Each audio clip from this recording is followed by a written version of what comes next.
बंदी छोड़ सतगुरु रामपाल जी महाराज जी की जय हो। परमेश्वर की सभी प्यारी आत्माओं को मुझ पवन दास का सत्साई।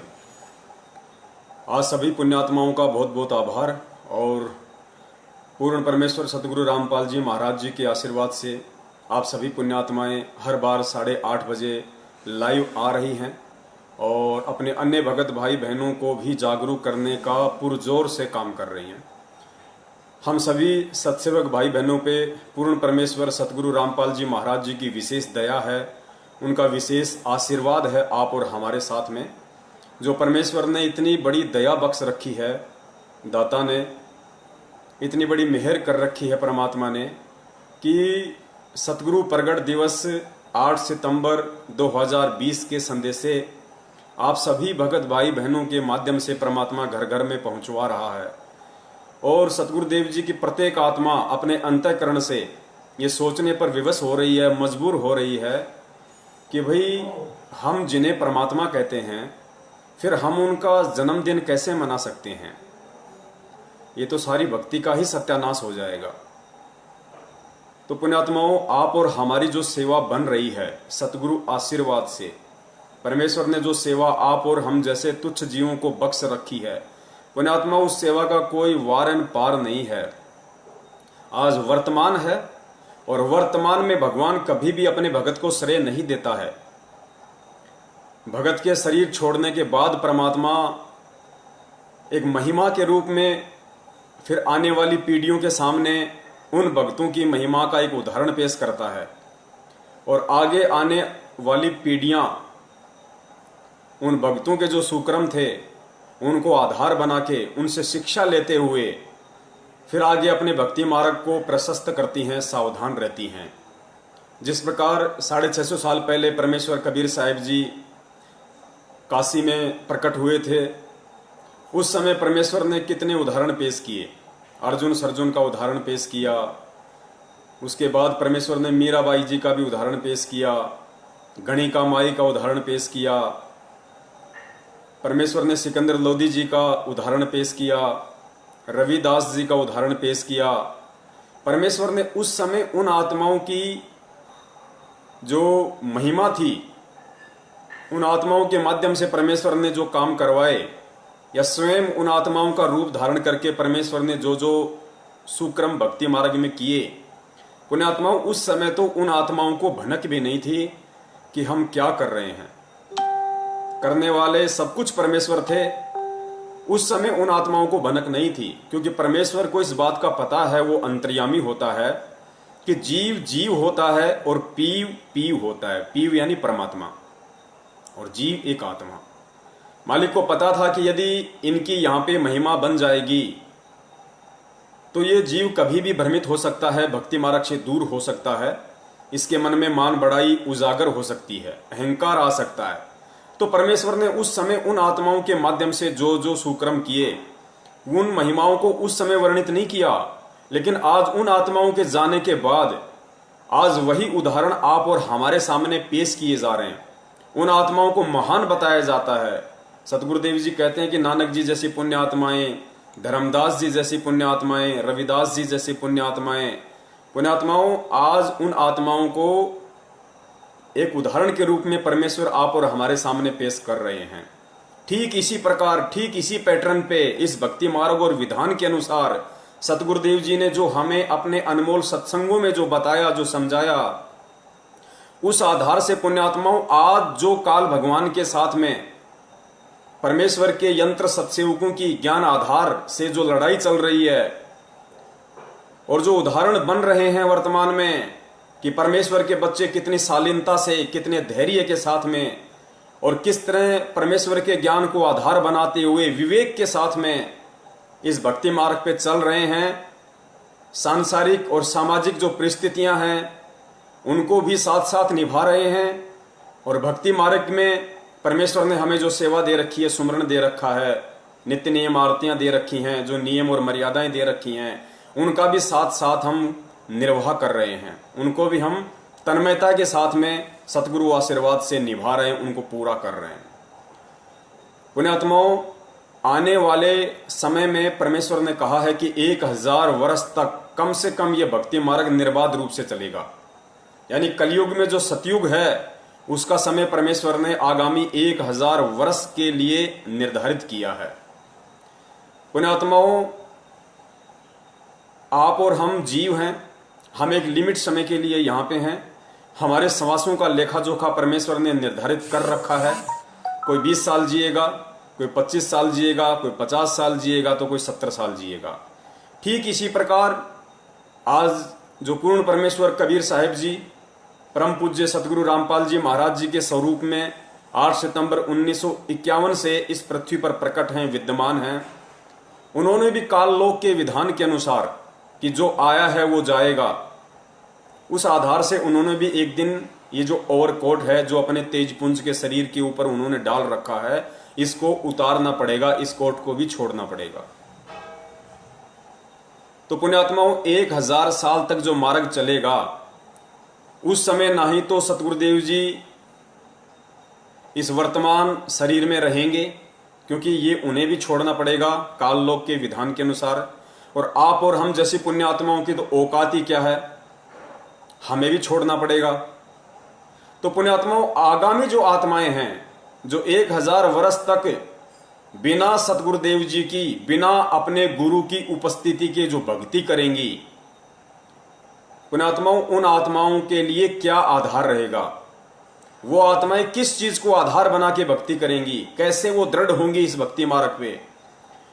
उन आत्माओं को भक्ति मार्ग पे दृढ़ता के साथ बनाए रखने के लिए, उनको टिकाए रखने के लिए आज परमेश्वर संगत में जो घटनाएं घटित करवा रहे हैं, जो उदाहरण आप और हम जैसे सत्सेवकों के माध्यम से परमात्मा बनवा रहे हैं, पुण्यात्माओं, ये जो एग्जाम्पल हैं, ये आगामी 1000 वर्ष तक जो आत्माएं सत्य भक्ति करेंगी उन आत्माओं के लिए उदाहरण पेश होगा। तो पुण्यात्माओं, हाथ जोड़ के निवेदन है, हम सेवक हैं, और जब हमें इतना परमेश्वर ने तत्व ज्ञान दिया है, हमें इतनी सद्बुद्धि बख्शी, हमें इतनी दिव्य दृष्टि परमात्मा ने बख्शी है इन चीजों को समझने की, तो पुण्यात्माओं, वर्तमान में हमें जो एक्टिंग मिली हुई है, हमें जो रोल मिला हुआ है, हम उसको तन्मयता के साथ में निभाएं, बिल्कुल धैर्य और विवेक के साथ में हम चलें इस भक्ति मार्ग पे। आज यदि हमने जरा सी भी त्रुटि कर डाली तो आने वाली आत्माएं, उनके ऊपर क्या असर पड़ेगा, वो हमारे विषय में क्या सोचेंगी, ये सर्वविदित है। जिस प्रकार आज हम बात बात पर ये बोल देते हैं कि 650 साल पहले उन 64 लाख ने ज्ञान आधार नहीं बनाया, उन 64 लाख भक्तों ने कबीर साहिब को परमात्मा नहीं माना, उन्होंने परमात्मा को जन्म लिया हुआ मान लिया, उनको नीरू नीमा का बेटा मान लिया, जबकि हम ये विचार नहीं करते कि 650 साल पहले वो आत्माएं आप और हम स्वयं ही थी। तो पुण्यात्माओं, आज जैसे हम 650 साल पहले वाली आत्माओं को दोष दे देते हैं, हम उनको निम्न कैटेगरी में शामिल कर देते हैं कि उन्होंने ऐसी गलती कैसे कर दी। अरे परमात्मा ने 120 साल तक इतना ज्ञान समझाया, अरे उस परमात्मा ने तो लीला की थी, रविदास जी से हाथी किराए पे मंगवाया था, अपनी बेटी गणिका से कहा था कि बेटी तू कल सज धज के आना, बोलो जी पिताजी जैसी आपकी आज्ञा। रविदास जी को पीलवान बना दिया, अपनी बेटी को हार श्रृंगार के साथ हाथी पे बैठा दिया, स्वयं वो परमात्मा अपनी बेटी के पीछे बैठ गया, हाथ में एक बोतल ले ली जिसमें गंगा जल था, और अपनी बेटी के कंधे पे हाथ रख लिया, और रविदास जी हाथी को हाँकने लग गए काशी के बाजार से। आज हम कह रहे हैं कि उस समय कैसे बुद्धि नहीं आई, इतना ज्ञान लेने के बाद कैसे उन लोगों ने ये विचार नहीं किया कि वो परमेश्वर जिसने 120 साल तक इतना ज्ञान दिया, हमने कैसे ये सोच लिया कि वो परमात्मा शराब पिएगा, वो परमात्मा एक वैश्या के साथ में इस तरीके से व्यवहार करेगा। पुण्यात्माओं, वो और कोई नहीं थे, वो आप और हम ही थे। और जो बातें आज हम उन आत्माओं के लिए कर रहे हैं, उस समय जो आत्माएं थीं आप और हमारे में से, आज हम ये सतगुरुदेव जी के द्वारा तत्व ज्ञान लेने के बाद, इस स्तर का ज्ञान लेने के बाद 650 साल पहले वाली आत्माओं को हम कितनी घृणित दृष्टि से देख रहे हैं, हम उनको कितनी मंद बुद्धि और अज्ञानी आत्माओं की दृष्टि से देख रहे हैं। तो कहीं ऐसा ना हो पुण्यात्माओं कि इस पृथ्वी पे 8 सितंबर 1951 के दिन वो पूर्ण ब्रह्म परमेश्वर कबीर साहिब सतगुरु रामपाल जी महाराज जी के रूप में प्रकट है, और 27 वर्षों से सन 1994 से 18 नवंबर सन 2014 तक हमने उनसे जो अनमोल ज्ञान लिया 27 वर्षों तक, कहीं ऐसा ना हो कि वो ज्ञान लेने के बाद 8 सितंबर 2020 के दिन कुछ मनवस लोगों के कहने पे भेड़ चाल में चलते हुए हम उनका जन्मदिन मनाने की महाभूल कर बैठे हैं। जन्मदिन मनाने का मतलब है हम उनको मानुष समझ बैठे हैं, हम उनको जीव समझ बैठे हैं कि संत रामपाल जी महाराज माता जी के गर्भ से बाहर आए हैं, जन्म लिया है। पुण्यात्माओं, ये महाभूल हमने भूल कर भी नहीं करनी है, वरना आज हमारा ये कर्म और आगामी जो आत्माएं होंगी उन आत्माओं के लिए वैसा ही हो जाएगा जैसा कि आज आप और हमारे लिए 650 साल पहले वाली आत्माओं के वो कर्म थे। उस समय उन्होंने परमात्मा को परमात्मा नहीं माना। कहीं ऐसा ना हो कि आज हम 8 सितंबर के दिन उस अविनाशी, उस अजन्मा, उस स्वयंभू परमात्मा सतगुरु रामपाल जी महाराज जी का जन्मदिन मनाकर और आगे आने वाली जो आत्माएं इस भक्ति मार्ग में हैं, कहीं हम उनके लिए मजाक ना बन जाएं। कहीं वो आत्माएं आपस में ये चर्चा ना करें कि उन मूर्खों को कैसे समझ में नहीं आया, 27 वर्षों तक क्या उन्होंने बाहर झोंका था, क्या उन्होंने परमेश्वर से ज्ञान नहीं लिया, क्या उन्होंने ज्ञान का अचार डाल दिया था, इस कान से सुन के इस कान से क्यों निकाल दिया, परमेश्वर ने कौन सी कमी छोड़ दी थी अपना अनमोल तत्व ज्ञान देने में, क्या उन मूर्खों को परमेश्वर ने लाभ नहीं दिए। अरे मालिक ने तो इतने लोगों को, मुर्दों को जीवित किया, जिनकी उम्र नहीं थी उनको उम्र दी भक्ति के लिए, लोगों के रोग ठीक किए, कैंसर ठीक किया, एड्स ठीक किया, लाइलाज बीमारियां ठीक की। फिर वो निकम्मे, वो मंदबुद्धि आत्माएं, पुण्यात्माओं, आप और हमारे लिए वो शब्द यूज होंगे यदि 8 सितंबर को हमने ये महागलती कर दी तो इस गलती से कौन कौन पुण्य आत्माएं बचना चाहती है और कौन कौन पुण्य आत्माएं नहीं बचना चाहती है, इसका निर्णय आपने केवल और केवल सतगुरुदेव जी के ज्ञान को ही आधार बनाकर करना पड़ेगा। इसके अलावा इस दुनिया में और ऐसा कोई थर्मामीटर नहीं है, ऐसा कोई भी पैमाना नहीं है जिससे आप ये माप सको, आप ये नाप सको कि संत रामपाल जी महाराज जी माता जी से जन्म लेकर आए थे या फिर 8 सितंबर 1951 के दिन वो प्रकट हुए थे। और पुण्यात्माओं, पूर्ण परमेश्वर सतगुरु रामपाल जी महाराज जी ने अब तो अपने सत्संगों के माध्यम से इतनी बड़ी दया कर रखी है कि कुछ भी समझना नामुमकिन नहीं है। पुण्यात्माओं, दुनिया धोखा खा सकती है क्योंकि दुनिया के पास में केवल ज्ञान है, तत्व ज्ञान नहीं है। और हम भक्तों को परमेश्वर ने वो अनमोल तत्व ज्ञान दिया है, वो टॉर्च दी है जिससे हम गहरे से गहरे अंधेरे में भी देख सकते हैं। उस तार्किक शक्ति से, इस तत्व ज्ञान आधारित दिव्य दृष्टि से परमेश्वर ने जो दूरदृष्टि हमें दी है, इस ज्ञान आधार से हमें जो आगे का दिखाई दे रहा है। दुनिया को नहीं पता, दुनिया तो मजाक मानती है, कोई नरक नहीं, कोई गधा नहीं बनता, कोई सुअर नहीं बनता। लेकिन आप और हम जिन्होंने परमेश्वर के ज्ञान को आधार बनाया है, आज वो डर रहे हैं, आज वो डरने लग गए कि यदि भक्ति नहीं करी, उल्टे कर्म किए तो परमेश्वर ने कितने उदाहरण पेश किए हैं, कितने उदाहरण पेश किए। जैन धर्म के प्रवर्तक ऋषभदेव के पुत्र महावीर जैन का इतिहास परमेश्वर ने हमें पढ़ाया कि महावीर जैन की आत्मा कितनी बार गधा बनी, कितनी बार बिल्ली बनी, कितनी बार धोबी बना, कितनी बार घोड़ा बना, पुण्यात्माओं कितनी बार कुत्ता बना, पता नहीं 20 करोड़ बार बिल्ली, 10 करोड़ बार हाथी, 60,000 बार नपुंसक के जीवन, कितने लाख वर्ष धोबी, कितने कितने कष्ट उन्होंने सहे। क्यों? क्योंकि परमेश्वर ने तत्व ज्ञान हमें दे दिया। तो अब हमें यकीन हो गया कि वास्तव में जो हमारे सतगुरुदेव जी ने अपने मुखार अरविंद से वर्णन कर दिया वो परम सत्य है, उसमें मीन में की कोई गुंजाइश नहीं है। और सत्संगों में तो परमेश्वर ने अपने परमेश्वर होने के इतने उदाहरण पेश कर दिए, ज्ञानी आत्मा को समझने में तनिक भी देर नहीं करनी चाहिए। ऐसा ही एक छोटा सा और सत्संग है परमेश्वर का, वो आप जी सुनिए और मालिक दया करेंगे, बड़ी आसानी से समझ में आएगा। देखो, परमेश्वर पूर्ण संत केवल इशारा करेगा, संकेत करेगा और संकेतों से ही फिर हमने इस चीज को समझना पड़ेगा। तो परमेश्वर दया करें, एक छोटा सा वीडियो क्लिप है मालिक का, परमेश्वर क्या बताना चाह रहा है। परमात्मा ने ये बात कही उस समय जब वो स्वयं आए हुए थे, तो वो अपने से अतिरिक्त बोलते हैं। तो आज दास कह रहा है कि इस दास के अतिरिक्त पूरे विश्व में किसी के पास भी आध्यात्मिक यथार्थ मार्ग नहीं है, पूर्ण मोक्ष मार्ग नहीं है, शास्त्र अनुकूल साधना किसी के पास भी नहीं है। दोबारा सुनना पुण्यात्मा, या चाहे कड़वी लागो चाहे मीठी, बात सच्ची है।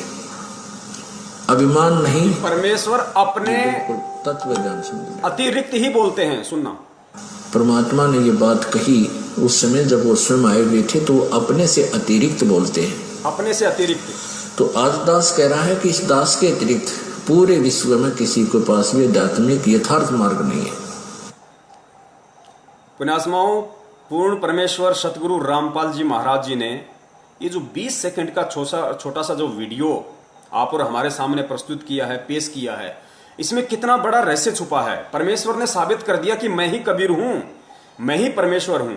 इन्होंने क्या कहा कि परमेश्वर जब भी आते हैं वो अपने से अतिरिक्त ही बोलते हैं। परमेश्वर जब भी आते हैं अपने से अतिरिक्त ही बोलते हैं। और तुरंत सतगुरु रामपाल जी महाराज जी ने क्या बोल दिया कि आज इस दास के अतिरिक्त पूरे विश्व में कोई संत नहीं है जिसके पास मोक्ष मार्ग हो। यानी पहले तो सतगुरु रामपाल जी महाराज जी ने परमेश्वर की जो लक्षण है वो बता दिए कि वो केवल अपने अतिरिक्त ही बोलता है, और तुरंत फिर स्वयं भी बोल दिया कि मुझ दास के अतिरिक्त पूरे विश्व में, अर्थात यदि परमेश्वर अपने से अतिरिक्त बोलते हैं तो आज वर्तमान में अपने से अतिरिक्त ये विश्व को संदेश देने वाले कि मेरे अतिरिक्त, इस दास के अतिरिक्त, इस रामपाल दास के अतिरिक्त पूरे विश्व में कोई संत नहीं है जिसके पास पूर्ण आध्यात्मिक मार्ग हो।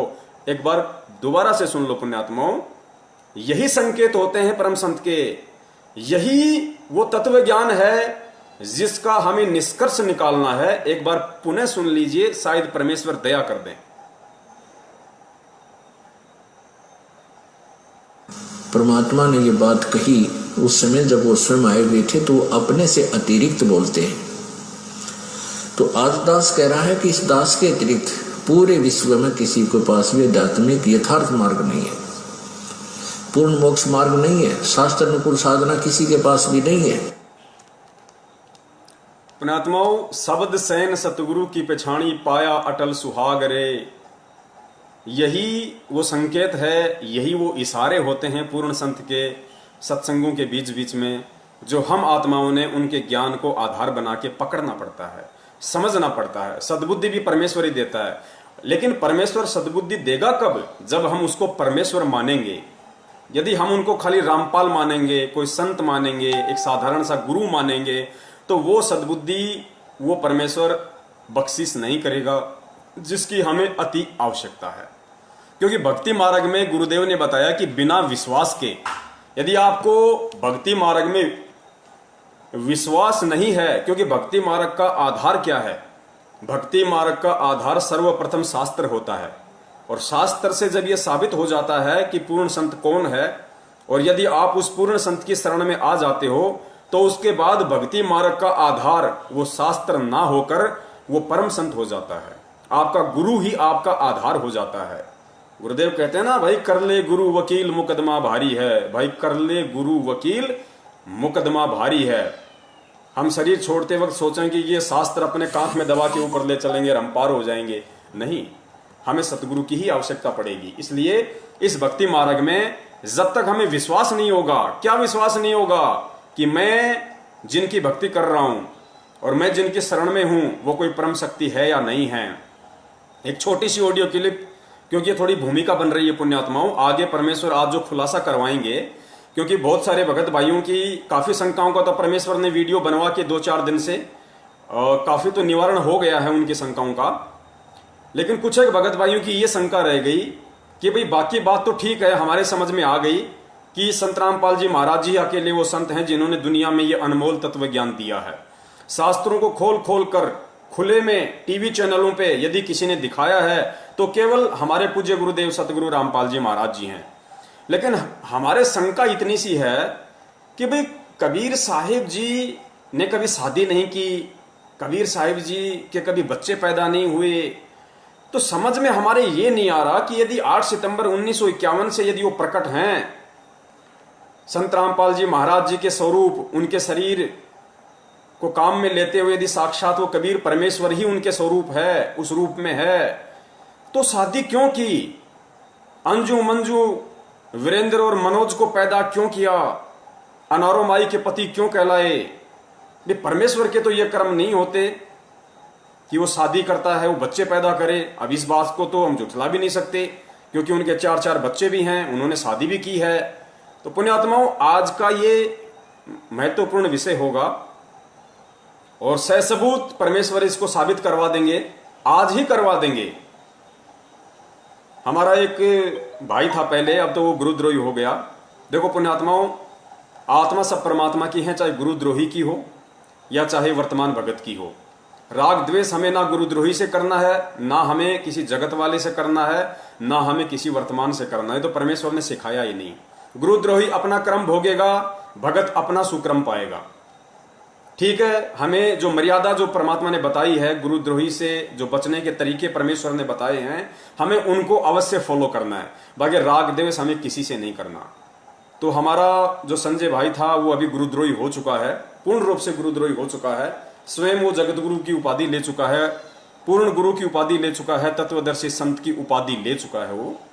और उसी के जैसी कुछ माड़े संस्कार वाली जो आत्माएं हैं वो उसके पीछे लगी हुई हैं, उसको दंडवत प्रणाम कर रही हैं, उसके लिए 56 भोग लगा रही हैं। वो स्वयं 56 भोग लगाता है, बाकी उसका जो झूठा है वो अन्य भगत खा रहे हैं वहां पे हिमाचल में। तो वो भाई कहा करता था कि परमेश्वर साबित करवा देंगे, परमेश्वर साबित करवा देंगे। इसलिए दास कह रहा है कि ये पवन दास परमात्मा का कुत्ता ये नहीं कहेगा कि परमात्मा साबित करवा देंगे, परमात्मा साबित करवा देंगे। नहीं, परमेश्वर आज इसी वीडियो में साबित करवा देंगे, दास ये कह रहा है। तो भक्ति में विश्वास और कितना जरूरी है परमेश्वर पे। गुरुजी ने कितनी बार सत्संगों में जिक्र किया, बार बार किया कि बिना विश्वास के भक्ति निष्फल है। और एक छोटी सी ऑडियो क्लिप परमेश्वर की आप और सुन लीजिए, उसके बाद भूमिका जबरदस्त बन जाएगी। क्योंकि पुण्यात्माओं, जब तक यदि कोई मकान बनाना चाहता है, कोई बिल्डिंग खड़ी करना चाहता है, तो गुरुदेव ने बताया कि फाउंडेशन बहुत स्ट्रांग होना चाहिए, मजबूत होना चाहिए, नींव मजबूत होनी चाहिए। नींव जितनी मजबूत होगी, बिल्डिंग चाहे उसके ऊपर उतनी ही ऊंची खड़ी कर लो, जरा सा भी दिक्कत नहीं आएगी। तो हमें थोड़ी भूमिका बनानी पड़ेगी पहले, उसके बाद फिर हम आज जो खुलासे होंगे जो परमेश्वर की दया से, उसके बाद हमें पक्का यकीन हो जाएगा कि वास्तव में यही लीला है परमेश्वर की। इसी लीला में तरीके से हम जिन्हें सतगुरुदेव जी, संत रामपाल जी महाराज जी यानी पूर्ण ब्रह्म कबीर साहिब जी का बेटा बेटी कहते हैं, अंजू मंजू मरन मनोज वीरेंद्र, भाई ये संत रामपाल जी महाराज जी के बेटा बेटी नहीं, ये तो लीला कुछ और है जो परमेश्वर आगे साबित करवाएंगे।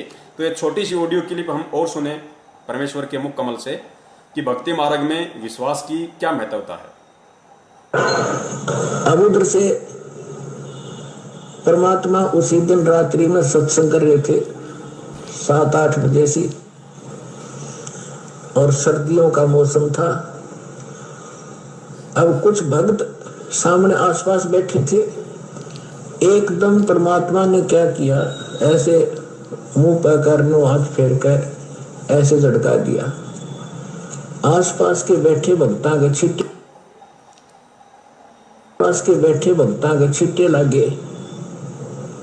उन्होंने सोचा भी पसीने कैसे आगे सर्दी में, गुरुजी आपके पसीने आगे? तो प्रभु बोले ना भाई, पसीने को नहीं आए। और क्या था, ये पानी कहाँ से आ गया? कि मेरे भगत का जहाज डूबा था, दामोदर सेठ नहीं था, भी नाम लेकर गया था। कहाँ जी? हाँ जी, उसका जहाज डूबा था भाई। अब वो उसने बचा कर आया हूँ। अब वो भगत सोच रहे थे अब भाई, अब क्योंकि हम भक्ति अवश्य करते हैं लेकिन विश्वास दृढ़ नहीं होता। अब परमात्मा कहते हैं कहाँ हो तो हरि नाम से, जब मन में नहीं विश्वास, बिना विश्वास के जो भक्ति करते हैं वो सफल नहीं होते हैं। तो वो कच्चे से थे और मन में उनका न्यू थी, ऐसे ही शब्द गा रहे थे, ज्ञान सुना रहे थे, पसीने आगे होंगे।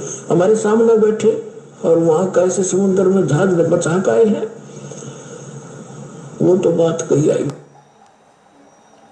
परमेश्वर कह रहे हैं कि क्या होत हरि नाम बिना, क्या होत हरि नाम से जो मन में ना विश्वास। यानी यदि आपने अपने सतगुरुदेव जी से नाम दीक्षा भी ले ली, क्या होत हरि नाम बिन, गुरु नाम नहीं कहा, हरि नाम। हरि कौन? हमारे पूज्य परमेश्वर। तो क्या होत हरि नाम से जो मन में ना विश्वास। परमेश्वर कहते हैं यदि तुम्हें इतना भी विश्वास नहीं है कि मैं जिसकी भक्ति कर रहा हूं, जिसने मुझे नाम दीक्षा दी है, वो कौन है, वो खाली एक संत है या सारी सृष्टि का रचनहार है, जब तक तुम्हें इतना भी विश्वास नहीं होगा तो उस नाम का कोई यूज नहीं है, चाहे रात दिन उसके रट्टे लगाते रहना। गुरुदेव कहते हैं ठीक है, जैसा करोगे वैसा मिल जाएगा, लेकिन जिस चीज के लिए हम भक्ति कर रहे हैं, जो पापड़ बेल रहे हैं, संघर्ष कर रहे हैं, वो है मोक्ष। मोक्ष नहीं हो पाएगा जब तक हम गुरुदेव पे विश्वास नहीं करेंगे। तो पुण्यात्माओं, ब्लाइंड फेथ की जब जब सतगुरु रामपाल जी महाराज जी बात करते हैं तो ब्लाइंड फेथ के विषय में उन्होंने कहा कि सतगुरु के ऊपर, अपने गुरु के ऊपर, उनके प्रत्येक वचन के ऊपर तुम लोगों ने ब्लाइंड फेथ करना होगा, अंधविश्वास करना होगा। और साथ ही परमेश्वर ने फिर यह भी क्लियर किया कि ब्लाइंड फेथ केवल अपने गुरु के ऊपर ही करना है। जब तुम्हारा गुरु तुम्हें यह साबित कर दे कि मैं ही सच्चा गुरु हूं और मैंने तुम्हें जो मंत्र दिए हैं वो वास्तविक यथार्थ सत्य भक्ति के मंत्र हैं, ये वही मंत्र हैं जो परमेश्वर ने 650 साल पहले आके दिए, जो धर्मदास जी को दिए, मलुक दास जी को दिए, गरीबदास जी को दिए, दादू जी को दिए, नानक जी को दिए, और उन आत्माओं का उद्धार हुआ। उसके बाद पुण्यात्माओं, हमें ब्लाइंड फेथ केवल और केवल सतगुरु पे करना है, सतगुरु के भाई पे नहीं, सतगुरु की मां पे नहीं, सतगुरु के पापा पे नहीं, सतगुरु के भाई बंधुओं पे नहीं, उनके कोऑर्डिनेटर सिस्टम पे नहीं, केवल सतगुरु के ऊपर। और यही हम लोगों ने सबसे बड़ी मूर्खता की, हम लोगों ने सबसे बड़ा जो धोखा खाया भक्ति मार्ग में वो यही खाया कि सतगुरु पे तो हमें पता नहीं विश्वास हुआ या नहीं हुआ, लेकिन सतगुरु के पीछे जो उनके परिवार वाले थे, जो रिश्तेदार थे, जो एक मैनेजमेंट सिस्टम बना हुआ था, उन लोगों पे हमने आवश्यकता से ज्यादा विश्वास कर दिया। अपनी सर की पगड़ी उतार के उनके चरणों में रख दी हमने। वो ब्लाइंड फेथ हमारा गलत था, हमारा रॉन्ग था। हमें गुरुदेव ने केवल परमेश्वर पे विश्वास करना सिखाया, अपने ऊपर विश्वास करना सिखाया कि अपने गुरु पे ब्लाइंड फेथ करो, गुरु के परिवार पे नहीं। लेकिन हमने गुरु पे कम और परिवार पे ज्यादा विश्वास किया। आज दुर्गतियां हो रही है संगत में, दुर्गतियां, बेमौत मर रहे हैं सारनामी लोग, सतनामी लोग, प्रथम नाम बेमौत मर रहे हैं। इसका मतलब ये नहीं कि यदि आपको नहीं मालूम पड़ रहा तो संगत में दुर्गति नहीं हो रही। संगत में दुर्गतियां हो रही हैं। जिन्होंने परमेश्वर को परमेश्वर नहीं माना, जिन्होंने सतलोक आश्रम मैनेजमेंट हरियाणा के कहने पर राजनीतियां की हैं, आरक्षण बाजियां की हैं, भगत समाज को प्रेरित करके उनका खून निकलवाया है, वो खून फिर प्राइवेट संस्थाओं को ऊंचे पैसों में बेचा गया है, व्यापार किया गया उनके खून का, गुरु की आड़ में, रक्तदान की आड़ में, और फिर सारनाम की आड़ में कितने भक्तों को मूर्ख बनाया गया कि कितने भगत उनके चक्कर में आके परमेश्वर से दूर हुए हैं। तो पुण्यात्मा, ब्लाइंड फेथ हमें केवल परमेश्वर पे करना है। और यही महागलती 8 सितंबर 2020 को हजारों की संख्या में लोग करने जा रहे हैं, हजारों की संख्या में। और परमेश्वर बार बार अपने सत्सेवक बच्चों को निमित्त बना रहे हैं कि वो गलतियां करने से मेरे बच्चे बचें। तो पुण्यात्माओं, अब हम आगे बढ़ते हैं। एक छोटा सा वीडियो परम पूज्य सतगुरु रामपाल जी महाराज जी का, उनके मुखारविंद से एक अनमोल वचन। ये वीडियो आप सुनोगे पुण्यात्माओं, आपकी आत्मा गदगद हो जाएगी कि परमेश्वर ने स्पष्ट संकेत दे दिया, खुलकर संकेत दे दिया। इस वीडियो में आप ये ना समझना कि इससे पहले कबीर साहिब जी का प्रकरण चल रहा था और उस आधार से परमात्मा अपने ऊपर लेके कह रहे हैं। नहीं, इस वीडियो में परमेश्वर ने अपने आप को जनाते हुए कि मैं ही कबीर हूं, मैं ही परमात्मा हूं, स्पष्ट रूप से वो नहीं बोल पा रहे अपने विधान के अनुसार, काल भगवान को दिए गए वचन के अनुसार, लेकिन पुण्यात्माओं उन्होंने स्पष्ट बोलने में कोई कमी भी नहीं छोड़ी इस छोटे से वीडियो में, 1.5 मिनट के वीडियो में। और परमेश्वर की जो आत्माएं होंगी वो तुरंत पकड़ जाएंगी इस बात को कि सतगुरु रामपाल जी महाराज जी के रूप में हमारे सामने कौन प्रकट है, कौन उपस्थित है। और 8 सितंबर को हम उनका जन्मदिन मनाकर कितनी बड़ी महाभूल अपने जीवन की करने जा रहे हैं। सुनिए परमेश्वर के मुखारविंद से, एक एक शब्द को ध्यान से सुनना पुण्यात्माओं, एक एक शब्द को। ये काल का लोक है। और यहाँ क्या हाल है प्राणी का, एक रोटी के लिए सारा जीवन भटका मर जाता है और पूरा नहीं पटता इसका। और उसके साथ साथ फिर 36 टेंशन और ला रखी इसने। तो ये इतना दुखी क्यों कर रहा है आपको? ये इसलिए कर रहा है कि तुम मेरे बच्चे हो, और इसने वहां गलती करी थी और साथ करी थी तुमने। अब आप मुझे बुरे नहीं लगते? जैसे सेब विक्रेता एक सेब बेचनिया सेब रखा टोकरी में, और उसमें 1 2 4 सेब अगर खराब हो जाती है तो उसका कितना दुख है, कितनी कीमती है। लेकिन उन सेबों को, उन ठीक से खराब सेबों को स्वस्थ सेबों में नहीं रख सकता, उसकी मजबूरी है कि वो भी खराब हो जाएंगी। तो तुम खराब सेब होगी थी और तुमको वहां से निकालना मेरी मजबूरी थी ना, तुम ओरा न भी बिगाड़ो, इसलिए तुम्हें फेंकना पड़ा कुर्डियों पे। या कुर्डी है, यहाँ सड़ रहे हो। और अब भी मुझे, अब वो तो एक उदाहरण है, लेकिन आत्मा और सेब में इतना अंतर है कि तुम्हारे अंदर मलिनता आ गई थी, अब यहाँ भट्ट में तुम जल रहे हो। अब तुम्हें ज्ञान देकर और सच्चाई बताकर मैं फिर आपको वापस ले जाना चाहता हूँ, और ऐसा मंत्र दूंगा तुम फिर से उसी स्थिति में आ जाओगे, ऐसे भक्ति युक्त हो जाओगे। पुण्यात्माओं, परम पूज्य परमेश्वर सतगुरु रामपाल जी महाराज जी ने इस छोटे से वीडियो में 3 पॉइंट बोल के सीधे सीधे अपने ऊपर लेकर ये स्पष्ट कर दिया, ये साबित कर दिया कि मैं ही कबीर हूं। शुरुआत में परमेश्वर ने कहा कि तुम मेरे बच्चे हो, जबकि परमेश्वर तो एक आम भगत की भूमिका भी कर रहे हैं, संत की भूमिका भी कर रहे हैं। कई बार सत्संगों में परमेश्वर कहते हैं कि हम सब काल के लोक में आ गए, हम सब इसके ऊपर आसक्त हो गए, हम सब भ्रमित हो गए। और आज स्पष्ट कर रहे हैं कि तुम मेरे बच्चे हो, अपने तरफ इशारा करके। फिर कहते हैं, फिर दूसरा परमेश्वर ने बताया कि सतलोक से तुम्हें निकालना मेरी मजबूरी हो गई। ये नहीं कह रहे कि कबीर जी की मजबूरी हो गई, स्पष्ट बोल गए परमेश्वर कि तुम्हें काल वहां सतलोक से निकालना, तुम्हारे अंदर मलिनता आ गई थी तो तुम्हें निकालना मेरी मजबूरी हो गई। और तीसरी बार कह रहे हैं कि मैं तुम्हें अब वापस लेने के लिए आया हूं। बच्चों, मैं तुम्हें वापस लेने के लिए आया हूं।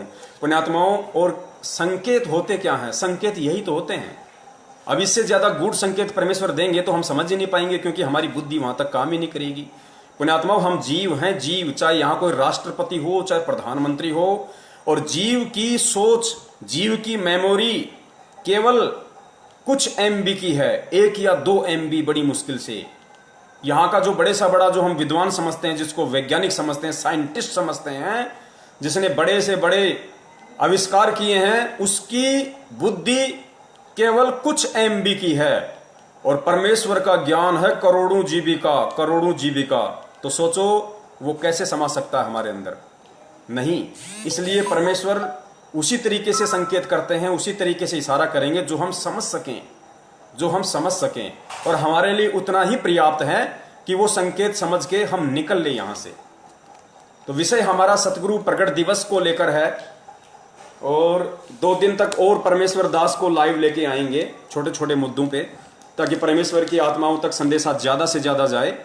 और दास निवेदन करेगा, अब आगे परमेश्वर महाखुलासा करवाएंगे उस बात का जिन लोगों को यह शंका है कि यदि आपके गुरु सतगुरु रामपाल जी महाराज परमात्मा हैं, पूर्ण ब्रह्म परमेश्वर हैं, यदि वो प्रकट हुए हैं, आज साक्षात संत रामपाल जी महाराज के स्वरूप में हैं, तो फिर उनके बच्चे क्यों, उन्होंने शादी क्यों की, उन्होंने स्त्री भोग क्यों किया? तो उसके लिए दास निवेदन करेगा, ज्यादा से ज्यादा आप जी शेयर को बटन दबाएं, शेयर का बटन दबाएं, और ज्यादा से ज्यादा जितने भी फेसबुक के ग्रुप हैं, क्योंकि पुण्यात्माओं मजा तभी आएगा जब संदेशा हमारे भगत भाइयों तक ज्यादा से ज्यादा जाएगा। पुण्यात्माओं, भगत ही नहीं, जगत वालों को भी परमेश्वर के वचन सुनने में बड़ा आनंद आ रहा है वर्तमान में, क्योंकि हर आदमी दुखी है और हर आत्मा परमात्मा की है, और ऊपर से ठीक का समय आ गया। तो पुण्यात्माओं, बच के कोई निकल नहीं सकता, सबको इस परमेश्वर की शरण में आना पड़ेगा। तो अब हम बढ़ते हैं हमारे उस खुलासे की तरफ जो परमेश्वर ने आज हम दासों को निमित्त बनाया है भगत और जगत को संदेशा दिलवाने के लिए। तो पुण्यात्माओं, सतगुरुदेव जी ने अपने सत्संगों में कोई कमी नहीं छोड़ी, हर पॉइंट को उन्होंने क्लियर किया है। अब कमी यदि ना समझी कि कहीं ना कहीं है तो केवल हम जीवों की है, क्योंकि या तो हम ध्यान से उनके सत्संग नहीं सुनते, या फिर हम परमेश्वर को परमेश्वर ना मान के और एक आम संत की तरह उनके साथ व्यवहार करते हैं और भक्ति भी करते रहते हैं, तो वो सद्बुद्धि हमें बख्शिश नहीं होगी जो एक सुयोग्य भगत को होनी चाहिए। तो इस बात का जो सबूत है, जो खुलासा है, वो सन 2012 में ही परमेश्वर सतगुरु रामपाल जी महाराज जी ने सतलोक आश्रम बरवाला में ये पुस्तक लिखी थी, जिसका नाम है कबीर सागर का सरलार्थ। इसको 2016 में सतलोक आश्रम मैनेजमेंट हरियाणा ने टाइपिंग करवा कर अपने धार्मिक व्यापार के लिए संगत में भिजवा दिया, बंटवा दिया इसको। लेकिन और कहा कि सन 2016 में एक लेटर निकाला इन लोगों ने कि संत रामपाल जी महाराज जी ने हिसार जेल से लिख के भेजा है 400 पेज का कबीर सागर, जबकि इसकी भूमिका में लिखा हुआ है, आप पढ़ना पुण्यात्माओं, दास इतना नहीं पढ़ा पाएगा आपको सारा, क्योंकि समय का अभाव है, इंटरनेट का भी अभाव है, दास के पास इतना नेट नहीं है।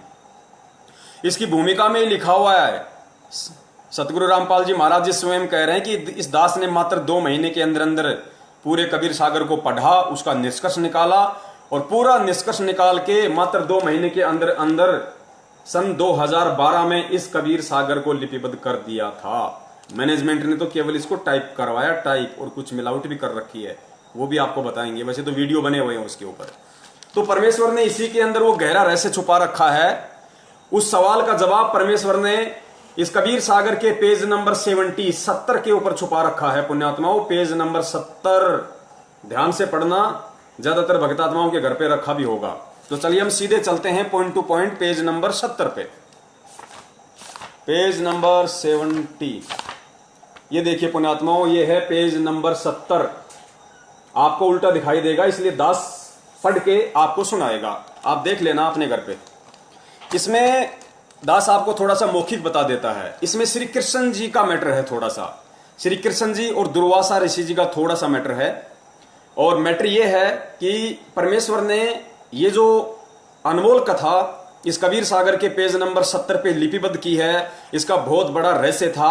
और पुण्यात्मा, जब तक ठीक का समय नहीं आएगा, जब तक किसी भी चीज को बताने का, किसी भी चीज को वायरल करने का ठीक का समय नहीं आएगा, तब तक ना ही तो उस चीज को परमेश्वर बताता है और ना ही उस चीज को बताने के लिए और उस चीज को समझने के लिए अपने किसी भगत को सद्बुद्धि देता है।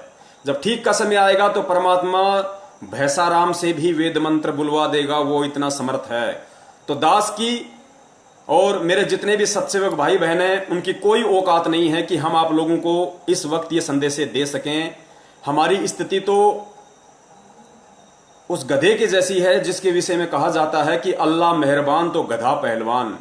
तो हमारे ऊपर तो हमारे पूर्ण ब्रह्म परमेश्वर, वो अल्लाह, वो सतगुरु रामपाल जी महाराज जी मेहर है, उनकी मेहर है, वो मेहरबान है, जो हम जैसे गधों को पहलवान बना के संगत में छोड़ रखा है और अपने भगत भाई बहनों तक संदेशे जा रहे हैं। तो इसमें जो प्रकरण है वो दुर्वासा ऋषि और श्री कृष्ण जी को लेकर है। दास थोड़ा सा मौखिक बता देता है, फिर आपको ये पढ़कर भी बता देगा ताकि आपको और अच्छे से समझ में आए। तो परमेश्वर ने इसमें लिखा है, चलो पहले दास आपको पढ़ के बता देता है पुण्यात्माओं। श्री कृष्ण जति और दुर्वासा निराहारी थे। श्री कृष्ण जी जति पुण्यात्माओं, इसी कबीर सागर के पेज नंबर 70 पे परमेश्वर ने 2 प्रकार के जति बताए। एक जति वो होता है जो कभी स्त्री भोग नहीं करता, और दूसरा जति वो होता है जो सिवाय अपनी औरत के अन्य किसी के साथ भोग नहीं करता है। 2 प्रकार के परमेश्वर ने जति बताए हैं पुण्यात्माओं। अंतर्यामी परमेश्वर को मालूम था इस बात का कि दुनिया तो बहुत देरी से समझेगी, मेरे से नाम उपदेशी जो भगत हैं उनके 2 ग्रुप बनेंगे, ए और बी, सत्सेवक और मैनेजमेंट, और आपस में उनका इन बातों पे तर्क वितर्क होगा, वाद विवाद होगा।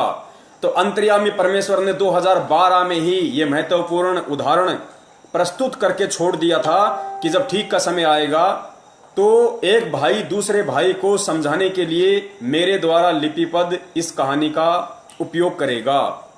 वो अंतर्यामी परमेश्वर है पुण्यात्माओं। श्री कृष्ण जति और दुर्वासा निराहारी थे। निराहारी वो होता है जो आहार नहीं करता, जो भोजन के ऊपर आश्रित नहीं होता, जो अन्न के ऊपर आश्रित नहीं होता, उसको निराहारी कहते हैं। गुरुदेव ने बताया।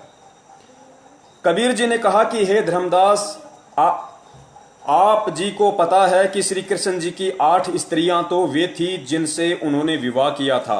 16,000 वे स्त्रियां थीं जिनको एक राजा से युद्ध करके छीन कर लाए थे, तथा अन्य जो मथुरा वृंदावन की गोपियां थीं, इन सब के साथ श्री कृष्ण जी ने भोग विलास और कोष्टक में लिखा हुआ सेक्स करते थे। एक दुर्वासा ऋषि थे, वे निराहार रहते थे। दिन में केवल 1 दिन का दूब घास का खाते थे। दूब को ध्रुवा भी कहते हैं। केवल दूब के घास मात्र तिनके पर आधारित रहने के कारण ऋषि का नाम दुर्वासा प्रसिद्ध हुआ। एक समय कुछ गोपियों को दुर्वासा ऋषि के दर्शन करने की इच्छा हुई, परंतु दुर्वासा ऋषि का आश्रम यमुना नदी के उस पार था। गोपियों ने श्री कृष्ण जी से दुर्वासा ऋषि के दर्शन करने तथा उनको भोजन करवाकर साधु भोज का पुण्य लेने की इच्छा व्यक्त की। श्री कृष्ण जी ने कहा कि बहुत अच्छा उद्देश्य है, जाओ। गोपियों ने समस्या बताई कि भगवान, यमुना नदी में अथाह जल बह रहा है, कैसे पार करेंगी। श्री कृष्ण जी ने कहा कि तुम जमुना नदी के किनारे खड़ी होकर यह शब्द कहना कि हे जमुना, पुण्यात्माओं ध्यान से सुनना, यह बहुत बड़ा प्रकरण है, बहुत बड़ा, परमेश्वर को परमेश्वर साबित करेगा यह प्रकरण, कि परमेश्वर के ना बच्चे हैं जिन्हें आप अंजू, मंजू, मनोज, वीरेंद्र, इन चारों को जिन्हें आप सतगुरु रामपाल जी महाराज जी का बेटा बेटी समझ रहे हैं, ये उनके बेटा बेटी नहीं है। ये किस आत्मा के बेटा बेटी हैं और किस विधि से, किस लीलामय तरीके से ये परमेश्वर से उत्पन्न हुए हैं, सर्जन हुए हैं, ये साबित होगा आज। श्री कृष्ण जी ने कहा कि तुम जमुना नदी के किनारे खड़ी होकर यह शब्द कहना कि हे जमुना दरिया, यदि श्री कृष्ण जति हैं, जति यानी जिन्होंने भोग विलास नहीं किया, यदि श्री कृष्ण जति हैं और हमारे साथ भोग विलास नहीं किया तो हमें रास्ता दे दो। जब वापस आओ तो जमुना के किनारे कहना कि हे जमुना दरिया, यदि दुर्वासा ऋषि पवन आहारी हैं तो हमें रास्ता दे दो। सैकड़ों गोपियां भोजन के थाल लेकर चली। यमुना नदी के किनारे जब ये शब्द बोले कि यदि श्री कृष्ण गोपाल जति हैं और हमारे साथ भोग विलास यानी सेक्स नहीं किया है, फिर यहां परमेश्वर ने कोष्टक में जति क्या होता है उसका एग्जाम्पल दे रखा है। जति 2 प्रकार के होते हैं। एक तो जिसने कभी स्त्री भोग नहीं किया हो, पुण्यात्मा ध्यान रखना, सतगुरुदेव जी के ऊपर यही जति वाला उदाहरण पेश होगा आगे। एक जति वो होता है जिसने कभी भी स्त्री भोग नहीं किया हो। दूसरा जिसने अपनी पत्नी के अतिरिक्त अन्य स्त्री से कभी मिलन नहीं किया हो। तो हमें रास्ता दे दो। उसी समय जमुना नदी का पानी घुटनों तक आ गया, इतना गहरा रह गया। सब गोपियां नदी पार कर गई। फिर से जमुना दरिया किनारों तक भरकर बहने लगी। गोपियों ने जमुना पार करते ही वापस जमुना उसी वेग से बहने लगी। यह देखकर सभी गोपियों ने विचार किया, पुण्यात्मा देखना गोपियों ने क्या विचार किया। यह देखकर सभी गोपियों ने विचार किया कि श्री कृष्ण जी ने हमारे साथ अनेकों बार विलास किया है, श्री कृष्ण जी ने हमारे साथ अनेकों बार सेक्स किया है, भोग विलास किया है, शारीरिक संबंध बनाए हैं। यह कैसा चमत्कार है। सब गोपियां यह विचार करती हुई दुर्वासा ऋषि के आश्रम में पहुंची। ऋषि दुर्वासा के सामने भोजन का थाल रखकर भोजन खाने की प्रार्थना की। ऋषि ने कहा कि देवियों, मैं आहार नहीं करता, केवल वायु पर या एक तुनका दूब घास का खा लेता हूं। उपस्थित सर्व भक्तों ने यही बताया। तब गोपियों ने कहा कि ऋषि जी, हम बड़ी श्रद्धा के साथ भोजन बनाकर लाई हैं, आप भोग नहीं लगाओगे तो हमारा दिल टूट जाएगा। यह कहकर बार बार विनय करने लगी। तब ऋषि दुर्वासा जी ने सबका भोजन सारा का सारा खा लिया। गोपियों को आश्चर्य भी हुआ और अपने भोजन को खाने से मिलने वाले पुण्य से खुशी भी हुई और अपने गांव को चल पड़ी। यमुना दरिया पर आकर उनको याद आया कि क्या शब्द कहना है। उन्होंने कहा कि हे जमुना दरिया, यदि दुर्वासा जी पवन आहारी हैं, जो केवल वायु पर आधारित हैं, भोजन नहीं करते हैं, यदि दुर्वासा जी पवन आहारी हैं तो हमें रास्ता दे दो। उसी समय जमुना दरिया का पानी घुटनों तक रह गया। सभी गोपियां दरिया पार कर गई। फिर से यमुना दरिया उसी तरह भरकर वेग में बहने लगी। श्री कृष्ण जी ने गोपियों से पूछा, कहो कैसा रहा सफर। सब गोपियां मुस्कुराकर अपने अपने घर चली गई और बोली, आपको सब पता है। संत गरीबदास जी गांव छुड़ानी जिला जजर हरियाणा वाले को परमेश्वर कबीर जी ऐसे ही मिले थे जैसे सेठ धर्मदास जी को मिले थे। उनको भी सतलोक ले जाकर वापस छोड़ा था, उनको भी तत्व ज्ञान बताया था, उनका ज्ञान योग खोला था। संत गरीबदास जी ने अपनी अमृतवाणी में कहा है, पुण्यात्माओं, ये श्री कृष्ण जी की कथा का जिक्र आज से 300 साल पहले बंदी छोड़ गरीबदास जी महाराज जी ने भी अपने सदग्रंथ साहिब में लिपिबद्ध कर दिया था। केवल आज आप और हम इस बिचली पीढ़ी वाली पुण्य आत्माओं के लिए, ताकि उनको अपने सतगुरुदेव जी में साक्षात कबीर भगवान के दर्शन हो, उनको अपने गुरु में किसी भी प्रकार का कोई मीन मेख दिखाई ना दें, उनके मन में यह तनिक भी शंका और भ्रम पैदा ना हो, ना कोई कर सके इस दुनिया में कि मेरा गुरु कबीर नहीं है, मेरा गुरु तो साक्षात ही कबीर है। 350 साल पहले गरीबदास जी महाराज जी ने भी सतग्रंथ साहिब में लिपिबद्ध कर दिया। और आज पूर्ण परमेश्वर सतगुरु रामपाल जी महाराज जी ने, जिन्होंने कबीर साहिब जी की भी भूमिका निभाई, आदरणीय गरीबदास जी महाराज जी की भी जिन्होंने भूमिका निभाई, और आज स्वयं साक्षात प्रकट हैं, उन्होंने भी इस कबीर सागर के सरलार्थ पेज नंबर 70 पे भी इस बात को लिपिबद्ध कर दिया, सिर्फ आप और हम जैसी अंध पुण्यात्माओं की आंखें खोलने के लिए। तो आदरणीय गरीबदास जी महाराज जी ने क्या लिखा है? गरीब कृष्ण गोपी का भोग कर, गरीबदास जी महाराज जी कह रहे हैं कि गरीब कृष्ण गोपी का भोग कर, श्री कृष्ण ने गोपिकाओं का भोग करके, उनके साथ भोग विलास करके, सेक्स करके भी, गरीब श्री कृष्ण गोपी का भोग कर फेर जति कहाया, जाकी गति पाई नहीं ऐसे त्रिभुवन राया। परमेश्वर ने साबित किया है कि श्री कृष्ण जी पुण्यात्माओं एक 3 लोक का एक विभागीय मंत्री भी नहीं कह सकते, क्योंकि जिस रूप में वो सर्जन थे वो श्री कृष्ण जी रूप में सर्जन थे।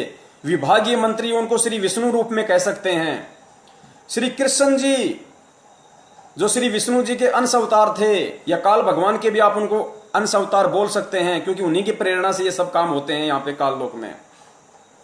श्री कृष्ण जी ने गोपिकाओं के साथ, पुण्यात्माओं, वृंदावन की गोपिकाएं और उसके अतिरिक्त 16,000 वो औरतें जिनको वो एक राजा से युद्ध कर छीन कर लेके आए थे, उसके बाद भी परमेश्वर क्या कह रहे हैं कि गरीब श्री कृष्ण गोपी का भोग कर फेर जति कहाया। वो जति कहाए, जति जाकी गति पाई नहीं ऐसे त्रिभुवन राया। भावार्थ, श्री कृष्ण जी की रुचि स्त्री भोग करने की नहीं थी, यह कोई पूर्व संस्कार था, उनका निर्वाह किया था। श्री कृष्ण जी विद्वान थे, जानबूझकर विलास करना उनका उद्देश्य नहीं था।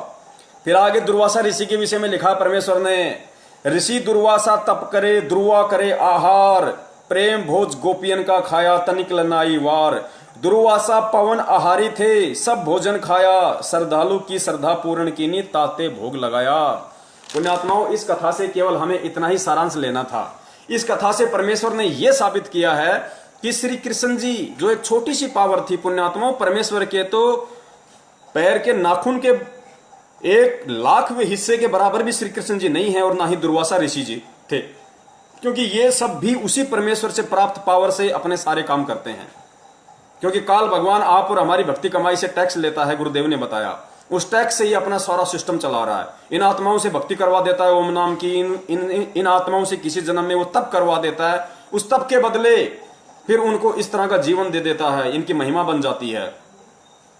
तो श्री कृष्ण जी जो एक छोटी सी पावर थी, पुण्यात्माओं, जब वो 16,000 औरतों के साथ में और वृंदावन की गोपियों के साथ में अनेकों बार भोग विलास करके भी जति कहला सकते हैं, तो फिर हमारे पूज्य परमेश्वर सतगुरु रामपाल जी महाराज जी तो स्वयं साक्षात पूर्ण ब्रह्म कबीर साहिब हैं, फिर वो जति क्यों नहीं कहला सकते? पुण्यात्माओं, श्री कृष्ण जी ने 16,000 औरतों के साथ भोग विलास किया था, गोपियों के साथ भोग विलास किया था, और उनके भोग विलास करने से उनके पुत्र भी उत्पन्न हुए, बेटे बेटियां भी उत्पन्न हुई। उन गोपियों को, उन 16,000 रानियों को पुत्र पुत्रों की भी प्राप्ति हुई। तो ये विचारणीय विषय है कि उन गोपियों की जो संतान थी, उनका बाप कौन कहलाया, उनका पिता कौन कहलाया, बिना भोग बिना सेक्स के वो बच्चे कैसे उत्पन्न हुए। उसके बाद भी आदरणीय गरीबदास जी महाराज जी ने उनको जति की संज्ञा दी है, सिर्फ और सिर्फ इसलिए कि इस कलयुग की बिचली पीढ़ी में जब भगत समाज के सामने ये सवाल खड़ा होगा, ये प्रश्न खड़ा होगा कि संत रामपाल जी महाराज जी ने तो शादी की है, स्त्री भोग किया है, उनके तो बच्चे हुए हैं, फिर वो परमात्मा कैसे हैं, तो उसका जवाब ये श्री कृष्ण जी की कथा है। जब उस पूर्ण परमेश्वर कबीर साहिब का एक अदना सा बच्चा श्री कृष्ण और 16,000 औरतों के साथ में भोग विलास करके जति कहला सकता है, तो पूर्ण परमेश्वर के पास में तो अनेकों तरीके हैं, अनेकों तरीके। पुण्यात्माओं, पूर्ण परमेश्वर कबीर साहिब अनंत कलाओं के भगवान हैं, अनंत कलाओं के भगवान। उन्हें भोग करने की क्या आवश्यकता पुण्यात्माओं। लेकिन लीलावश वो कुछ भी कर लेते हैं। असंभव परमेश्वर के लिए कुछ भी नहीं है पुण्यात्माओं। परमेश्वर तो परमेश्वर होता है, उनके तो ना कोई लिंग होता है ना कोई योनि होती है। लेकिन 650 साल पहले जब परमेश्वर आए, शिशु रूप में प्रकट हुए, तो उनको भी पुरुष इंद्री थी। क्योंकि मुसलमान भाई जब उनकी खतनी करने के लिए गए तो परमेश्वर ने एक की जगह 5-5 इंद्री दिखाई उनको, 5-5। तो भगवान के तो इंद्री होती ही नहीं, इंद्री तो जीव के होती है। फिर कबीर साहिब जी की इंद्री क्यों थी? तो पुण्यात्मा इसी लीला को हमें समझना है। हमें इसी उदाहरणों से, इन्हीं बातों से हमें सतगुरु रामपाल जी महाराज जी के ऊपर उन सब एग्जाम्पलों को केंद्रित करना है। गुरुदेव ने क्या कहा था कल, परमेश्वर ने जो वीडियो बनवाया था कि वो जो 9 पेज का जो लेटर आया था हिसार जेल से, भगत ए और भगत बी वाला, उसमें परमेश्वर ने यही तो बताया कि पुण्यात्माओं सारी लीलाएं 650 साल पहले वाली चल रही हैं। तो पुण्यात्माओं किसने भोग किया? जैसे सुदर्शन जी थे, सुदर्शन जी को तो मालूम भी नहीं कि पांडवों की यज्ञ कौन सफल कर रहा है, और परमेश्वर उनका रूप बना के उनकी यज्ञ सफल करके आ गए। तो परमेश्वर है पुण्यात्माओं, उन्हें भोग करने की आवश्यकता नहीं है, ना वो कभी भोग करते हैं, ना उनके गुणों में और लक्षणों में है। इंद्रो माई का किस आत्मा के साथ में पूर्व जन्म का संस्कार था, उस संस्कार का निर्वाह परमेश्वर ने लीलामय तरीके से, पुण्यात्माओं हमें शरीर वरीर दिखाई नहीं देते, हमें इंद्रो माई को अवश्य लगा, क्योंकि जीव को महसूस नहीं होगा ये सब।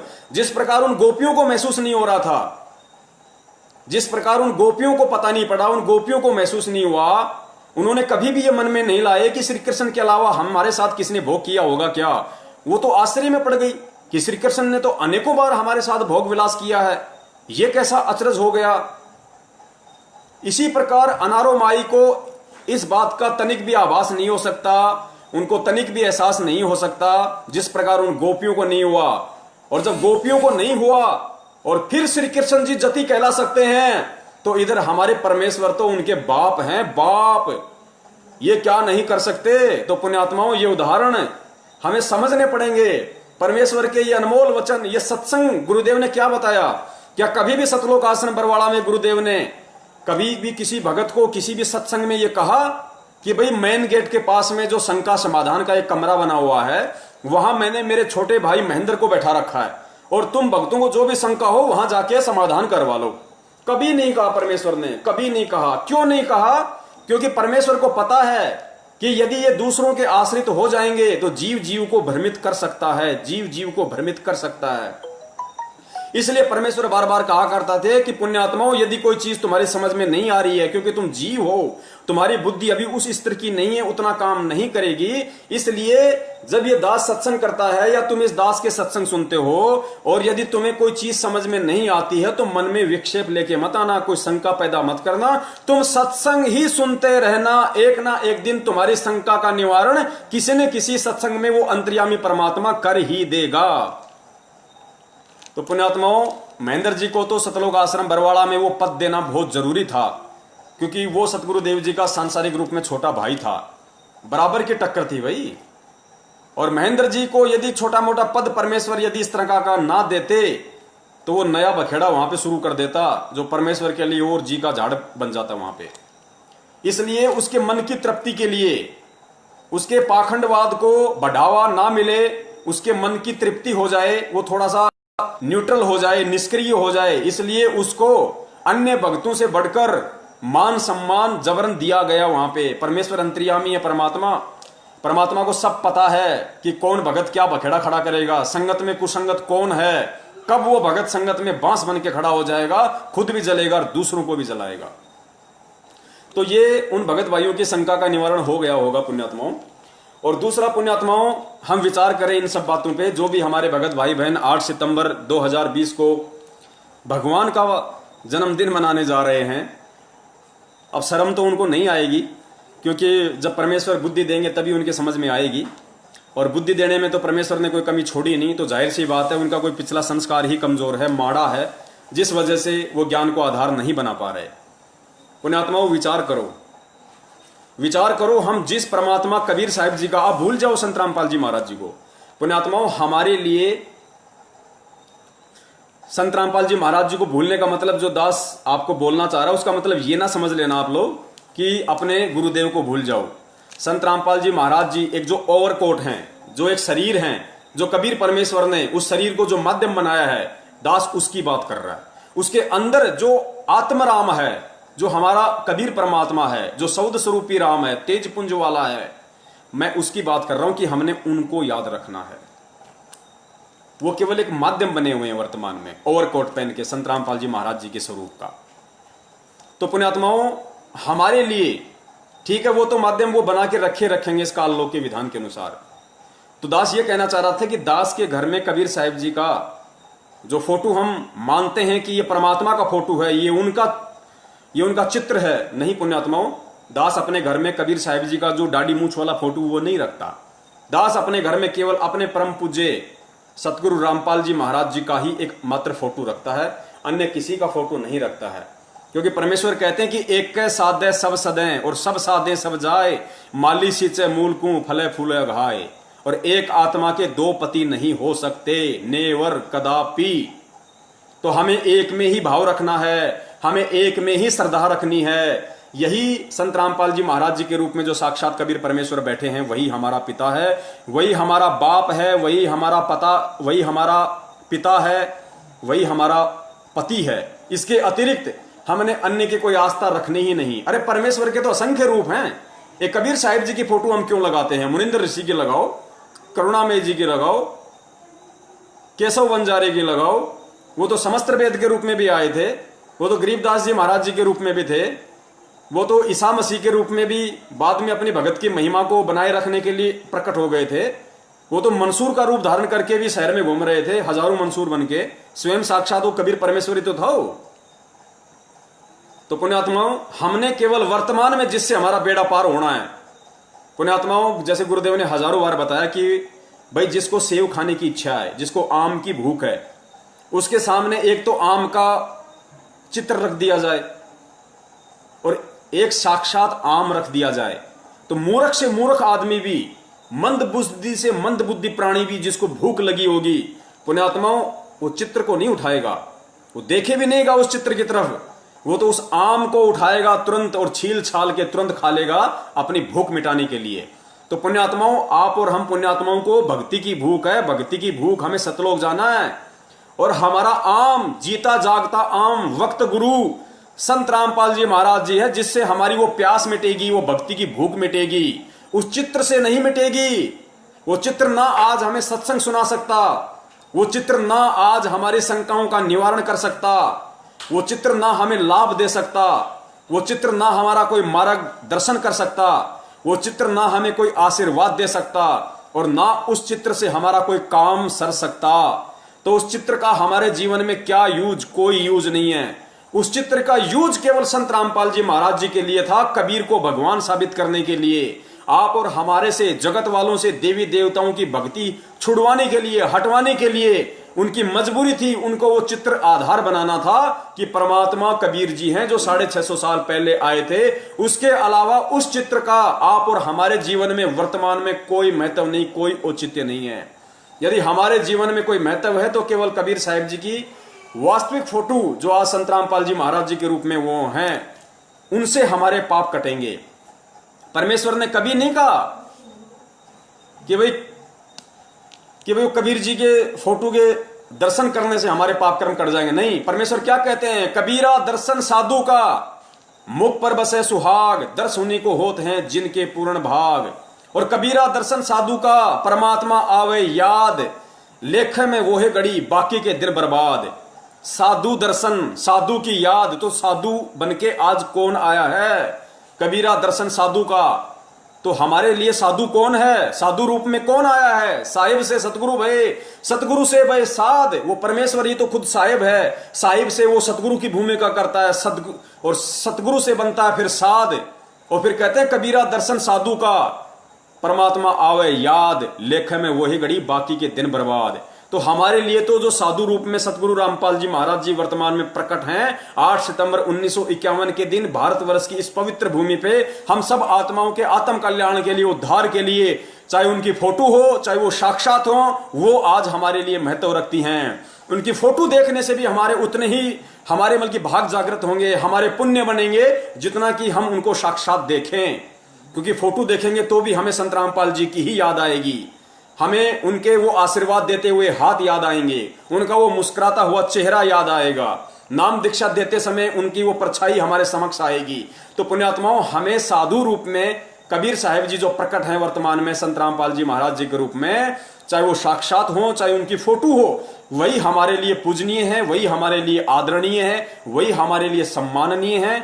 अन्य किसी की फोटो हमारे लिए कोई महत्व नहीं रखती है। उस फोटो का महत्व केवल दुनिया को, कबीर को भगवान साबित करने के लिए संत रामपाल जी महाराज जी के लिए था, आप और हमारे लिए नहीं। क्योंकि आज हमें यह समझ में आ जाना चाहिए कि कबीर जी की फोटो के आधार से कबीर जी को भगवान साबित करने वाला कौन हो सकता है? अरे कबीर को भगवान कौन साबित कर सकता है? कबीर को खुद ही कबीर साबित कर सकता है। अन्य 2 कौड़ी के जीव की औकात नहीं, जिनकी बुद्धि ब्रह्मा विष्णु महेश से ऊपर नहीं है। गीता जी में गुरुदेव ने बताया कि ब्रह्मा विष्णु महेश की पूजा करने वाले को काल भगवान ने 5 गालियां दी हैं कि अर्जुन ये राक्षस प्रवृत्ति के लोग पता नहीं क्या क्या गालियां जो परमेश्वर हमें जो सुनाते हैं कि ये मंद बुद्धि, मनुष्य में नीच, ये मुझे भी भगवान नहीं मानते। काल भगवान कह रहा है कि मुझे भी परमात्मा नहीं मानते। ये ब्रह्मा विष्णु महेश जो तीनों गुण हैं और इनके नीचे जो देवी देवता हैं, उन्हीं को भगवान मान के बैठे हैं।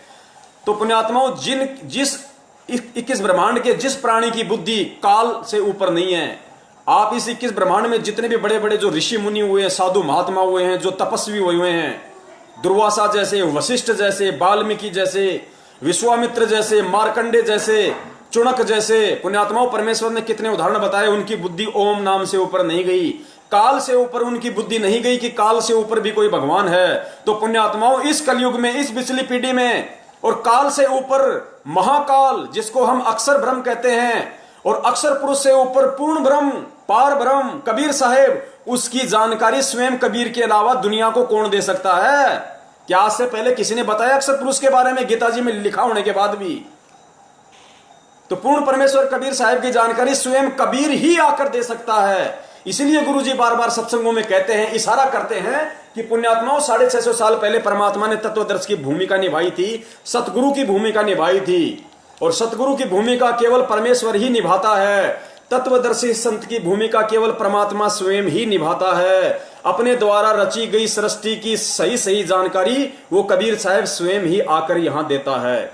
और आज क्या कह रहे हैं परमेश्वर कि खुलकर कह रहे हैं, सीना ठोक के कह रहे हैं परमेश्वर, मेरे पूज्य गुरुदेव संत रामपाल जी महाराज, कि पुण्यात्माओं, ये कोई अहंकार नहीं, ये कोई बड़ाई नहीं। 10 रुपए के नोट पे यदि ये लिखा होता है कि मैं धारक को 10 रुपए अदा करने का वचन दे देता हूं, तो उसका अहंकार नहीं है, क्योंकि वो है 10 रुपए का नोट। तो संत रामपाल जी महाराज जी कहते हैं कि पुण्यात्माओं, आज इस 21 ब्रह्मांड में इस रामपाल दास के अलावा कोई तत्वदर्शी संत नहीं है, कोई सतगुरु नहीं है। पुण्यात्माओं, ये जितने भी संत हैं, ये पंथ हैं, चारों शंकराचार्य हैं, मठाधीश हैं, मंडलेश्वर हैं, दुनिया भर के बैठे हैं, गांव गांव में, शहर शहर में, ये भागवत करने वाले, रामायण करने वाले। क्या आज तक किसी ने कहा कि इस पूरे 21 ब्रह्मांड में हमारे अलावा कोई संत नहीं है, कोई भगवान नहीं, कोई तत्वदर्शी नहीं, कोई सतगुरु नहीं? इनकी हिम्मत नहीं कहने की, इनके मुख से नहीं निकल सकता। और पुण्यात्मा विचार कर लेना, ये जितने भी संत महंत हैं, ये सब मां के गर्भ से जन्म लेके आए हैं। इस दुनिया में जितने भी प्राणी हैं, इस 21 ब्रह्मांड में, चलो सबसे पहले हम इस पृथ्वी लोक की बात करते हैं पुण्यात्माओं। इस पृथ्वी लोक पे जितने भी प्राणी हैं, वर्तमान में एक सतगुरु रामपाल जी महाराज जी को छोड़ के, क्योंकि वो स्वयं परमात्मा है, पीव है, उनके अलावा इस पूरी पृथ्वी पे सब के सब जीव हैं।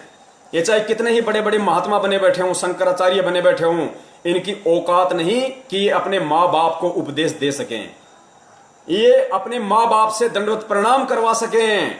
इनकी औकात नहीं है, क्योंकि ये जीव हैं, इनकी हैसियत हो ही नहीं सकती, इनकी बुद्धि वहां तक जा ही नहीं सकती, ये कर्म करने की इनके अंदर वो पावर आ ही नहीं सकती, इनके अंदर वो हौसला, वो विश्वास पैदा हो ही नहीं सकता।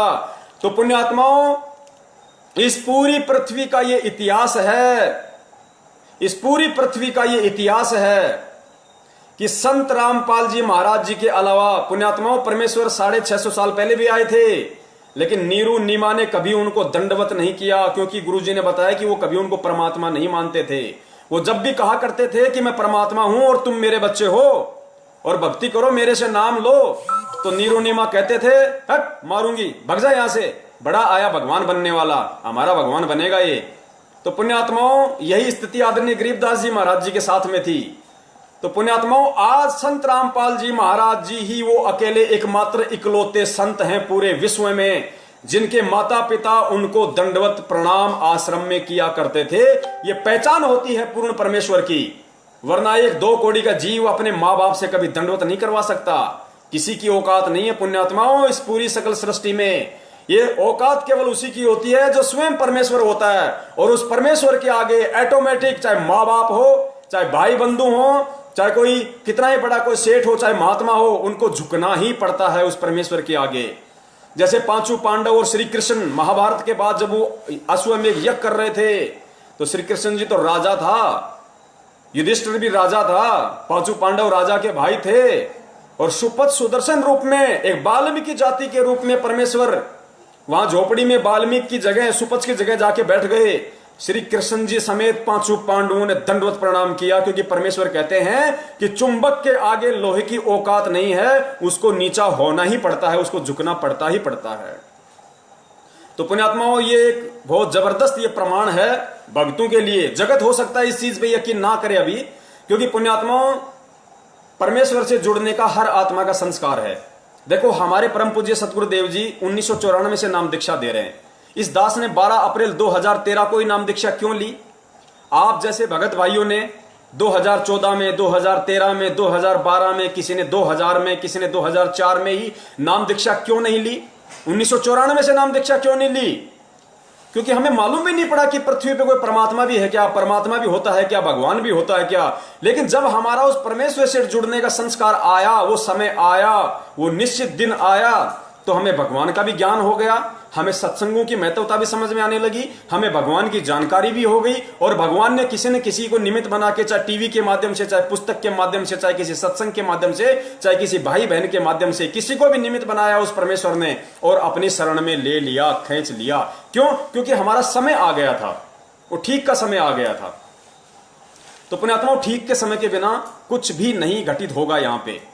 तो हो सकता है उन जगत वाले भाई बहनों को जो देख रहे होंगे, हो सकता है उनको ये बातें पल्ले ना पड़ रही हों। वैसे तो आत्मा वो भी परमात्मा की हैं, समझ में तो उनके भी थोड़ा थोड़ा अवश्य आ रहा होगा, लेकिन फिर भी उनको अच्छी तरीके से समझ में जब आएगा जब वो परमेश्वर के सत्संग सुनना शुरू कर देंगी। यूट्यूब पे संत रामपाल जी महाराज जी के सत्संग आप वहां पे सर्च कीजिए, उनके नाम से ढेरों सत्संग आ जाएंगे। आप जी सुनिए वहां पे कुछ दिन, और परमेश्वर दया करेंगे, फिर आप जी के समझ में आने लग जाएगा कि हम कहां जी रहे हैं। तो पुण्यात्माओं, दूसरी बात ये जो दास कहना चाह रहा था, और लगता है मोबाइल की बैटरी जाने वाली है, तो परमेश्वर दया करें, पहले लगा लेते हैं, अपन वो गलती ना करें जो गलती परमात्मा ने पहले करवाई थी। परमात्मा ने नहीं करवाई, दासों से हो गई, मुंह से निकल गया, लग गया। और अब पुण्यात्माओं, इसके अलावा जो एग्जाम्पल जो दास देने जा रहा है सतगुरुदेव जी की सत प्रेरणा से, उनके आशीर्वाद से, उसको जरा गौर से सुनना, और रात को जब सोओ तो सोने से पहले 5 मिनट उस पर विचार करना। देखो, सत्सेवक भाई बहनों को तो विचार करने की आवश्यकता नहीं है, क्योंकि परमेश्वर कहते हैं कि जो जिसके आश्रित हो जाता है उसका तो फिर बाढ़ भी बाका नहीं होता, वो तो फिर चद्र तान के सो जाता है। परमेश्वर ने क्या बताया? परमेश्वर ने मीन का उदाहरण दिया, फिश का, मछली का। गुरुदेव ने बताया कि मछली जल के आश्रित होती है, और जल उसको इतनी छूट दे देता है, उसको इतनी स्वतंत्रता दे देता है कि चाहे पानी की कितनी ही तेज धारा बह रही हो, मछली विपरीत धारा में और ऊपर चढ़ जाती है, जहां से पानी गिर रहा है उस फॉल के ऊपर चढ़ जाती है। उस बहाव में मछली यूं करती करती करती उल्टी चढ़ जाती है। क्यों? क्योंकि पानी ने उसको छूट दे रखी है, पानी ने उसको स्वतंत्रता दे रखी है, उसको पूरी सिक्योरिटी दी हुई है कि तुम मस्त होके खेल, मस्त होके ना, तेरा बाल भी बाका नहीं होगा। क्यों? क्योंकि वो मछली उस पानी के आश्रित है, उसके बिना वो जीवित नहीं रह सकती, उसके बिना उसके जीवन का कोई उद्देश्य नहीं, कोई मकसद नहीं, कोई सार नहीं, कोई सारांश नहीं, कोई निष्कर्ष नहीं। तो पुण्यात्माओं, हम जो सत्सेवक हैं वो हम कोटि कोटि दंडवत प्रणाम करते हैं अपने परम पूज्य सतगुरुदेव जी का, कोटि कोटि उनका धन्यवाद करते हैं, उनका आभार व्यक्त करते हैं कि परमेश्वर ने अपना सत्य ज्ञान देके और पिछले जन्मों में हमारे मजबूत भक्ति संस्कार बनाए, ताकि वर्तमान में आज हम उनको पहचान पा रहे हैं, हम उनको समझ पा रहे हैं, हम उनको परमात्मा स्वीकार कर रहे हैं हृदय से। तो परमेश्वर ने सत्सेवकों को तो भाई मछली की तरह खुली छूट दे रखी है, हमारे को तो कोई मीन मेख नहीं है किसी भी प्रकार की। और फिर गुरुदेव ने क्या बताया कि हाथी कितना बड़ा होता है, जब पानी की तेज धार आती है तो हाथी भी बह जाते हैं, मगरमच्छ भी बह जाता है। क्यों? क्योंकि वो पानी के आश्रित नहीं है। मगरमच्छ घंटे 2 घंटे भी जल से बाहर रह लेता है, सो लेता है, जी जाता है, लेकिन मछली नहीं रह सकती। इसलिए मगरमच्छ रहता तो पानी में है, लेकिन वो पानी के आश्रित नहीं है। इसी प्रकार सतलोक आश्रम मैनेजमेंट हरियाणा और उनके पीछे लगे हुए लाखों की संख्या में हमारे जो भगत भाई बहन हैं, गुरुदेव ने क्या बताया उस लेटर में कि ये लोग समर्पित तो हैं, लेकिन आध्यात्मिक ज्ञान इनको संपूर्ण नहीं है, जिस कारण से इनकी श्रद्धा, इनके भाव मेरे अंदर नहीं बन रहे। सत्सेवकों को मेरे अंदर कबीर दिखाई देता है और मैनेजमेंट यानी भगत ए को मेरे अंदर रामपाल दिखाई देता है, जिसमें जमीन और आसमान का अंतर है। उस 9 पेज के लेटर में परमेश्वर ने खुलासा किया है। तो पुण्यात्माओं, हमें कोई शंका नहीं है, हमें तो परमेश्वर उस लायक बना रहे हैं कि जिनको शंका है उनकी शंकाओं का निवारण करवा रहे हैं। परमेश्वर हम तुच्छ जीवों को, जिनकी कोई औकात नहीं, पुण्यात्माओं, उनको निमित्त बना रहे हैं लाखों के भगत समाज को संदेशा दिलवाने के लिए कि हम परमेश्वर को परमेश्वर माने। 650 साल पहले हमने जो महाभूल महागलती की कि हम परमात्मा को परमात्मा नहीं मान पाए, आज वो गलती करने से हम बचें। 8 सितंबर सन 2020 को संत रामपाल जी महाराज जी का एकमात्र सतलोक आश्रम मैनेजमेंट हरियाणा के कहने से हम उनका जन्मदिन मनाने से हम बचें, अपने कर्म फूटने से बचें। बहुत सारे भगत भाई कहते हैं कि भाई सतलोक आश्रम मैनेजमेंट हरियाणा तो गुरुदेव ने बनाया है, परमात्मा ने तो बनाया मैनेजमेंट, गुरुजी ने तो बनाया मैनेजमेंट, फिर हम उनकी बात क्यों नहीं माने? तो भैया, काल भगवान को भी तो परमात्मा ने बनाया था, काल भगवान को भी तो परमात्मा ने बनाया, गुरुदेव ने बनाया है। फिर तुम काल भगवान की बात क्यों नहीं मानते? ओम नाम का बोल के उच्चारण क्यों नहीं करते? तुम लोग ये तप क्यों नहीं करते? डले क्यों नहीं ढोते? उसकी बात क्यों नहीं मानते? गुरुदेव ने बनाया है मैनेजमेंट को, गुरुदेव ने बनाया है काल भगवान को, लेकिन गुरुदेव ने अपना विधान भी बताया है कि जो मेरे मर्यादाओं के जो खिलाफ चले, जो मेरे ज्ञान को आधार बना के ना चले, उनसे तुम्हारा कोई मेल नहीं होना चाहिए, उनसे तुम्हारा कोई संपर्क नहीं होना चाहिए, चाहे तुम्हारा कितना ही निजी हो, तुम्हारा कितना ही प्रिय क्यों ना हो। गुरुदेव कहते हैं परम शक्ति संगीतम रिद्धि सिद्धि दाता सोही, अविगत गुण अतितम सत्य पुरुष निर्मोही। जिस प्रकार वो परमेश्वर निर्मोही है इस भक्ति मार्ग में, चाहे उनका कितना ही निजी हो, चाहे वो किसी भी कुल में, किसी भी परिवार में लीला में तरीके से वो प्रकट हो, चाहे वो किसी को अपनी माँ कहते हो, अपना पिता कहते हो, अपना भाई कहते हो, अपनी औरत कहते हो, अपने बच्चे कहते हो, कहते हैं वो निर्मोही परमात्मा है। परम शक्ति संगीतम रिद्धि सिद्धि दाता सोही, अविगत गुण है अतितम सत्य पुरुष निर्मोही। यदि उसकी भक्ति के खिलाफ कोई भी चलेगा तो उसका बक्कल ही उतरेगा, वो मोक्ष प्राप्त नहीं कर सकता। बक्कल उतरने का मतलब ये नहीं कि उसकी गर्दन कट जाएगी आज ही, नहीं। जब मोक्ष नहीं होगा तो काल भगवान अनेकों तरीके से गर्दन काटेगा, कभी गधा बना के, कभी मुर्गा बना के, कभी बकरा बना के, वो गर्दन ही उठाता है, वो बक्कल ही उतारता है। फिर तो आगामी जो एग्जाम्पल परमेश्वर और दिलवाने जा रहे हैं अंतिम, क्योंकि पुण्यात्माओं 2 दिन हमारे पास में और शेष है, परमेश्वर छोटे छोटे वीडियो बनवाएंगे। हो सकता है आज भी हमें सतगुरु प्रगट दिवस कैसे मनाना है, किस विधि से मनाना है, क्या करना है, हो सकता है आज भी हमारे पास समय ना बचे, इसलिए परमेश्वर उसके लिए कल का दिन निर्धारित करेंगे। उससे पहले एक छोटा सा संदेशा परमात्मा दिलवा देते हैं ताकि हमें यकीन हो कि वास्तव में 8 सितंबर 1951 के दिन पूर्ण ब्रह्म परमेश्वर वो कबीर साहब सतगुरु रामपाल जी महाराज जी के स्वरूप में जन्म लेकर नहीं बल्कि प्रकट हुए हैं। प्रकट पुण्यात्माओं, काल भगवान हम सब उनको अच्छी तरीके से जानते हैं, हमारा ही बड़ा भाई है। उसी के पीछे लगकर हमने ये महाभूल की थी, अपने पिता से हमने सतलोक में गद्दारी की थी, जिसका परिणाम हम कुत्ते गधे 84 लाख योनियों में भोग कर काट रहे हैं। आज परमेश्वर ने सद्बुद्धि दी, सत्प्रेरणा दी, किसी संस्कार की वजह से अपनी शरण में लिया। अहो भाग्य हम सब आत्माओं का, हम सब कोटि कोटि आभारी हैं परम पूज्य गुरुदेव के। तो पुण्यात्माओं विचार करो जब से वो काल भगवान इस सृष्टि में आया है, आप और हमारे से पहले आया था। दुर्गा और काल भगवान सबसे पहले 21 ब्रह्मांड में आए थे यहाँ पे। उसके बाद फिर सबसे पहले उन्होंने हम आप और हमारे को शब्द से उत्पन्न किया। गुरुदेव ने बताया कि सबसे पहले तो आप और हम जितने भी आत्माएं हैं, इनको दुर्गा ने शब्द शक्ति से उत्पन्न किया, मैथुन क्रिया से नहीं किया था। जब इसकी शब्द शक्ति समाप्त हो गई तो फिर इसने इनको क्या बोलते हैं, इनको ब्रह्मा विष्णु महेश को निमित्त बनाया। और गुरुदेव कहते हैं कि आपने सुना होगा कि ब्रह्मा जी के नाक से इतने जीव उत्पन्न हुए, मुंह से इतने हुए, कान से इतने हुए, क्योंकि इसके पास में शब्द शक्ति थी। और जब इसकी शब्द शक्ति समाप्त हो गई तो फिर काल भगवान ने इस सृष्टि में मैथुन क्रिया शुरू की है। उसके बाद अरे गुरुदेव ने क्या बताया कि जब ब्रह्मा विष्णु महेश का जब जन्म हो रहा था, उनका कमल के फूल पे लेटा हुआ था, उस समय गुरुदेव ने क्या बताया कि मधु और कैटब आ गए। अब बताओ कहां से आ गए? मधु और कैटब कहां से आ गए? उन्होंने कहां से जन्म लिया? उसको दुर्गा ने, गुरुदेव ने बताया कि मधु और कैटब को दुर्गा ने अपने शब्द शक्ति से उत्पन्न किया था, ब्रह्मा विष्णु महेश को यह जनाने के लिए कि तुम पूर्ण परमात्मा नहीं हो, तुम कोई बहुत बड़ी कोई पावर नहीं हो, कल को तुम्हारे अंदर अहंकार आ जाए, अभिमान आ जाए। और उनका बाप काल भगवान, पुण्यात्मा विचार करना, परमेश्वर ने बताया कि काल भगवान कभी जन्म नहीं लेता। क्या काल भगवान जन्म लेके आया था यहाँ पे?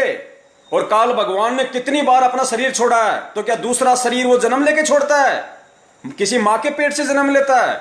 नहीं। गुरुदेव ने बताया कि परमेश्वर के आशीर्वाद से, सतगुरु के आशीर्वाद से वो शब्द से उत्पन्न होता है।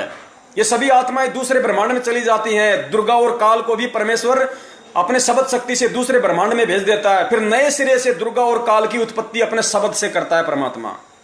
तो पुण्यात्माओं, जो परमेश्वर काल की उत्पत्ति शब्द से करता है, जिस काल का आज तक यहाँ पे किसी मां के पेट से जन्म नहीं हुआ, तो स्वयं वो परमात्मा यदि 8 सितंबर 1951 के दिन अपने धर्मदास जी के साथ 650 साल पहले किए वायदे के अनुसार, वचन के अनुसार, यदि 8 सितंबर 1951 के दिन इस बिजली पीढ़ी में भारत की पवित्र भूमि पे आएगा, तो क्या मां से जन्म लेके आएगा? जो काल का जन्म नहीं होने देता मां के पेट से, उसको अपने शब्द से उत्पन्न करता है। वो इतना समर्थ, इतना पावरफुल, इतना शक्तिमान परमात्मा के स्वयं मां के गर्भ से आएगा। पुण्यात्माओं, हमारी बुद्धि भ्रष्ट है उन आत्माओं की जो ये महाभूल 8 सितंबर 2020 को उनका जन्मदिन मनाकर करने जा रही है। पुण्यात्माओं, बच लेना, अगर बचना हो तो। ये संदेश परमेश्वर आप लोगों को स्पेशल दिलवा रहे हैं। अपने कुत्तों को स्पेशल तरीके से परमात्मा निमित्त बना रहा है। यह सौभाग्य नहीं मिलता। दास बार बार कहता है कि एक बाल पे 2 छक्के और जीवन में 2 मौके किसी परम सौभाग्यशाली व्यक्ति को मिलते हैं, आम व्यक्ति को नहीं मिलते। पुण्यात्मा, विचार कर लेना इन सब बातों पे। 4 दिन से परमात्मा कुत्ते की तरह भुगवा रहे हैं अपने दासों को।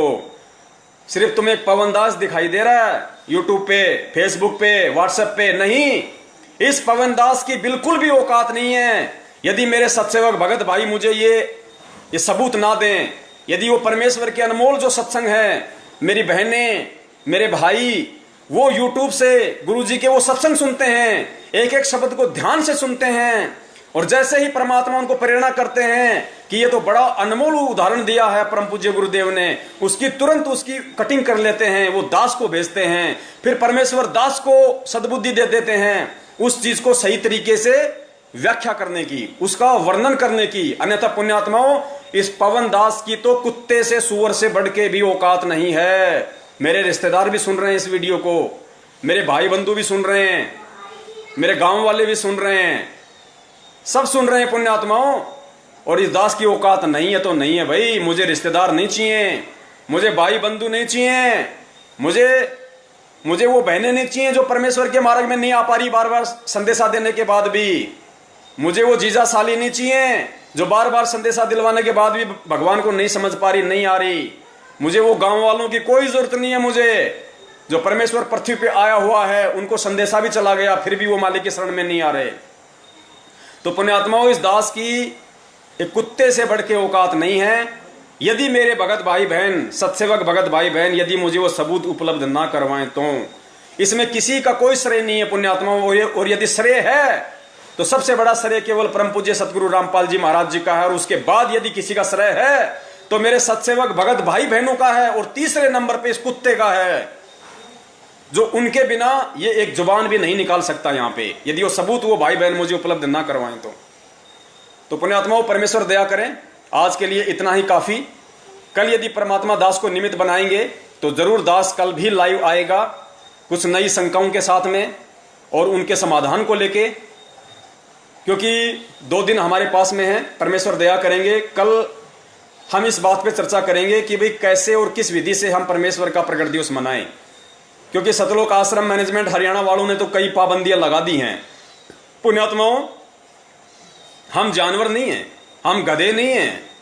जिनको गधा बनना है ये ज्ञान लेके, जिनको जानवर बनना है वो बने।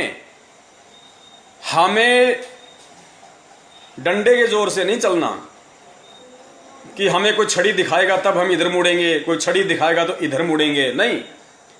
डंडे के बल पे, डंडे के डर से वो चलते हैं जो गधे होते हैं, जो जानवर होते हैं, जो मूर्ख प्राणी होते हैं।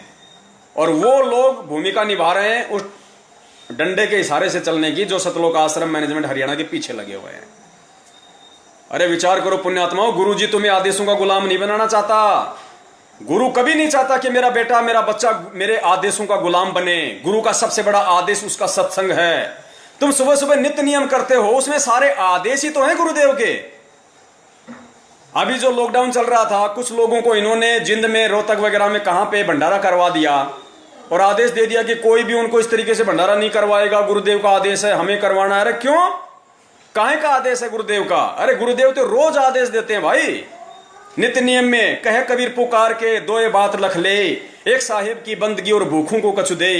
और लॉकडाउन में पुण्यात्माएं, वो मजदूर, वो भूखे तो मर रहे थे बेचारे, और तुम लोगों ने आदेश निकाल दिया कि मैनेजमेंट के अलावा, सतलोक आश्रम मैनेजमेंट ने भिवानी आश्रम के अलावा उनको कोई भोजन नहीं कराएगा। कोई भी संगत वाला बिना सतलोक आश्रम के आदेश के, उनके उस पीले पर्चे के, कोई भी किसी को भोजन नहीं कराएगा, कोई किसी को नहीं ठहराएगा। क्यों? तुम्हारे बाप के गुलाम है क्या? तुम्हारा बाप तो काल है, हम काल के गुलाम नहीं भाई, हम तो परमेश्वर के गुलाम हैं। और परमेश्वर का गुलाम वो होता है जो उनके सत्संगों का गुलाम होता है, उनके ज्ञान का गुलाम होता है। तो परमेश्वर हमें ज्ञान आधारी आत्मा बनाने आए भैया। 4 युग हो गए, ये धर्म के ठेकेदार हमको ऐसे ही तो मूर्ख बनाते आ रहे थे बिना ज्ञान के, और हम मूर्ख बनते रहे। उन्होंने काशी में करोत लगा दी, पहले रखे 10 रुपए, फिर रखे 50 रुपए की, स्पेशल आदेश आ गया भगवान का है। तो तुम लोगों ने क्या यही तो बबंडर खड़ा कर रखा है संगत में। परम पूज्य गुरुदेव 2014 में 7,000 रुपए पाठ प्रकाश के और 500 रुपए ज्योति के लिया करते थे। तुम लोगों ने बढ़ा बढ़ा के क्या कर दिया, उस करोत की जगह तुमने 10 से 50 कर दिए। 7,000 से तुमने 11,000 किए, 11 से तुमने 15 किए।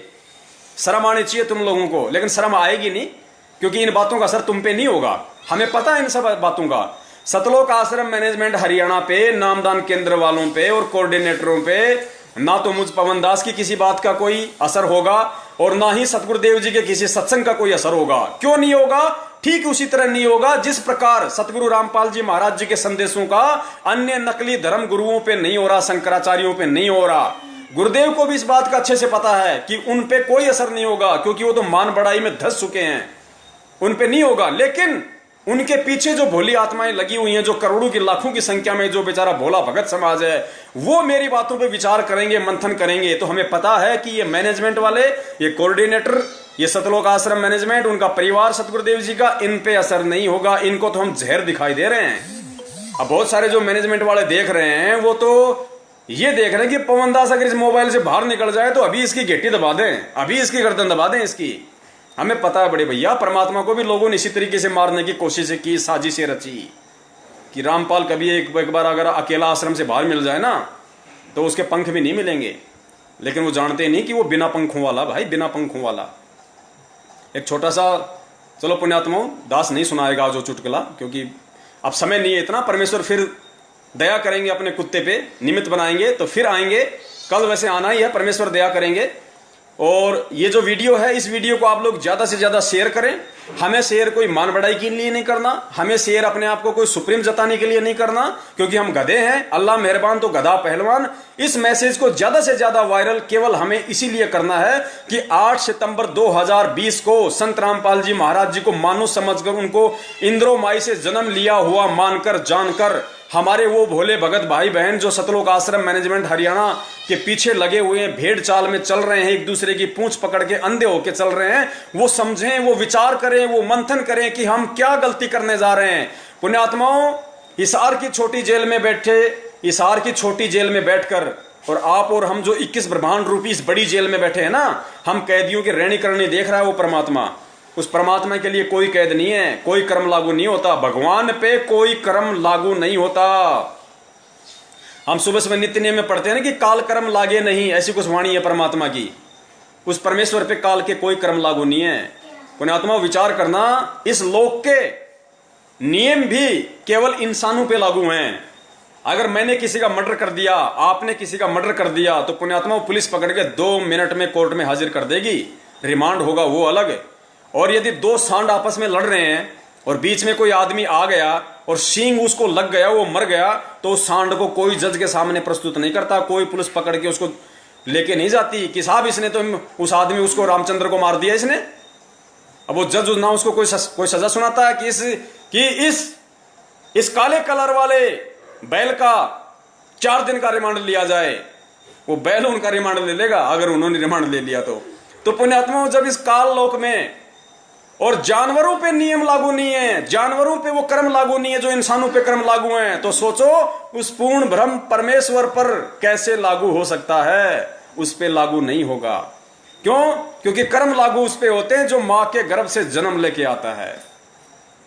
तो बंदी छोड़ सतगुरु रामपाल जी महाराज जी की जय हो। सभी पुण्यात्माओं तक ज्यादा से ज्यादा ये शेयर करें, और जो भी नए भगत भाई बहन है उनकी कोई भी शंका हो तो वो शंकाएं परमेश्वर के दया से हम कल उनका समाधान करेंगे, क्योंकि कल ज्यादातर समय हम इसी बात पे निकालेंगे कि जो कमेंट्स आ रहे हैं, आज भी बहुत सारे भगत भाई बहन हैं जिनके वो कमेंट्स आ रहे थे, लेकिन दास उन पे ध्यान नहीं दे पा रहा पुण्यात्माओं, क्योंकि परमेश्वर ने जो दिमाग में डाउनलोड कर रखा है, जो फीड कर रखा है पुण्यात्माओं, यकीन मानना, जो दास हाथ से लिख के बैठता है उस पर तो चर्चा ही नहीं होती, उससे तो खाली शुरुआत होती है। बाकी तो परमात्मा पता नहीं आगे से आगे क्या कुछ दिमाग में रील चलाते रहते हैं कि बेटा तुझे ये बोलना, तू ये बोल, तू ये बोल।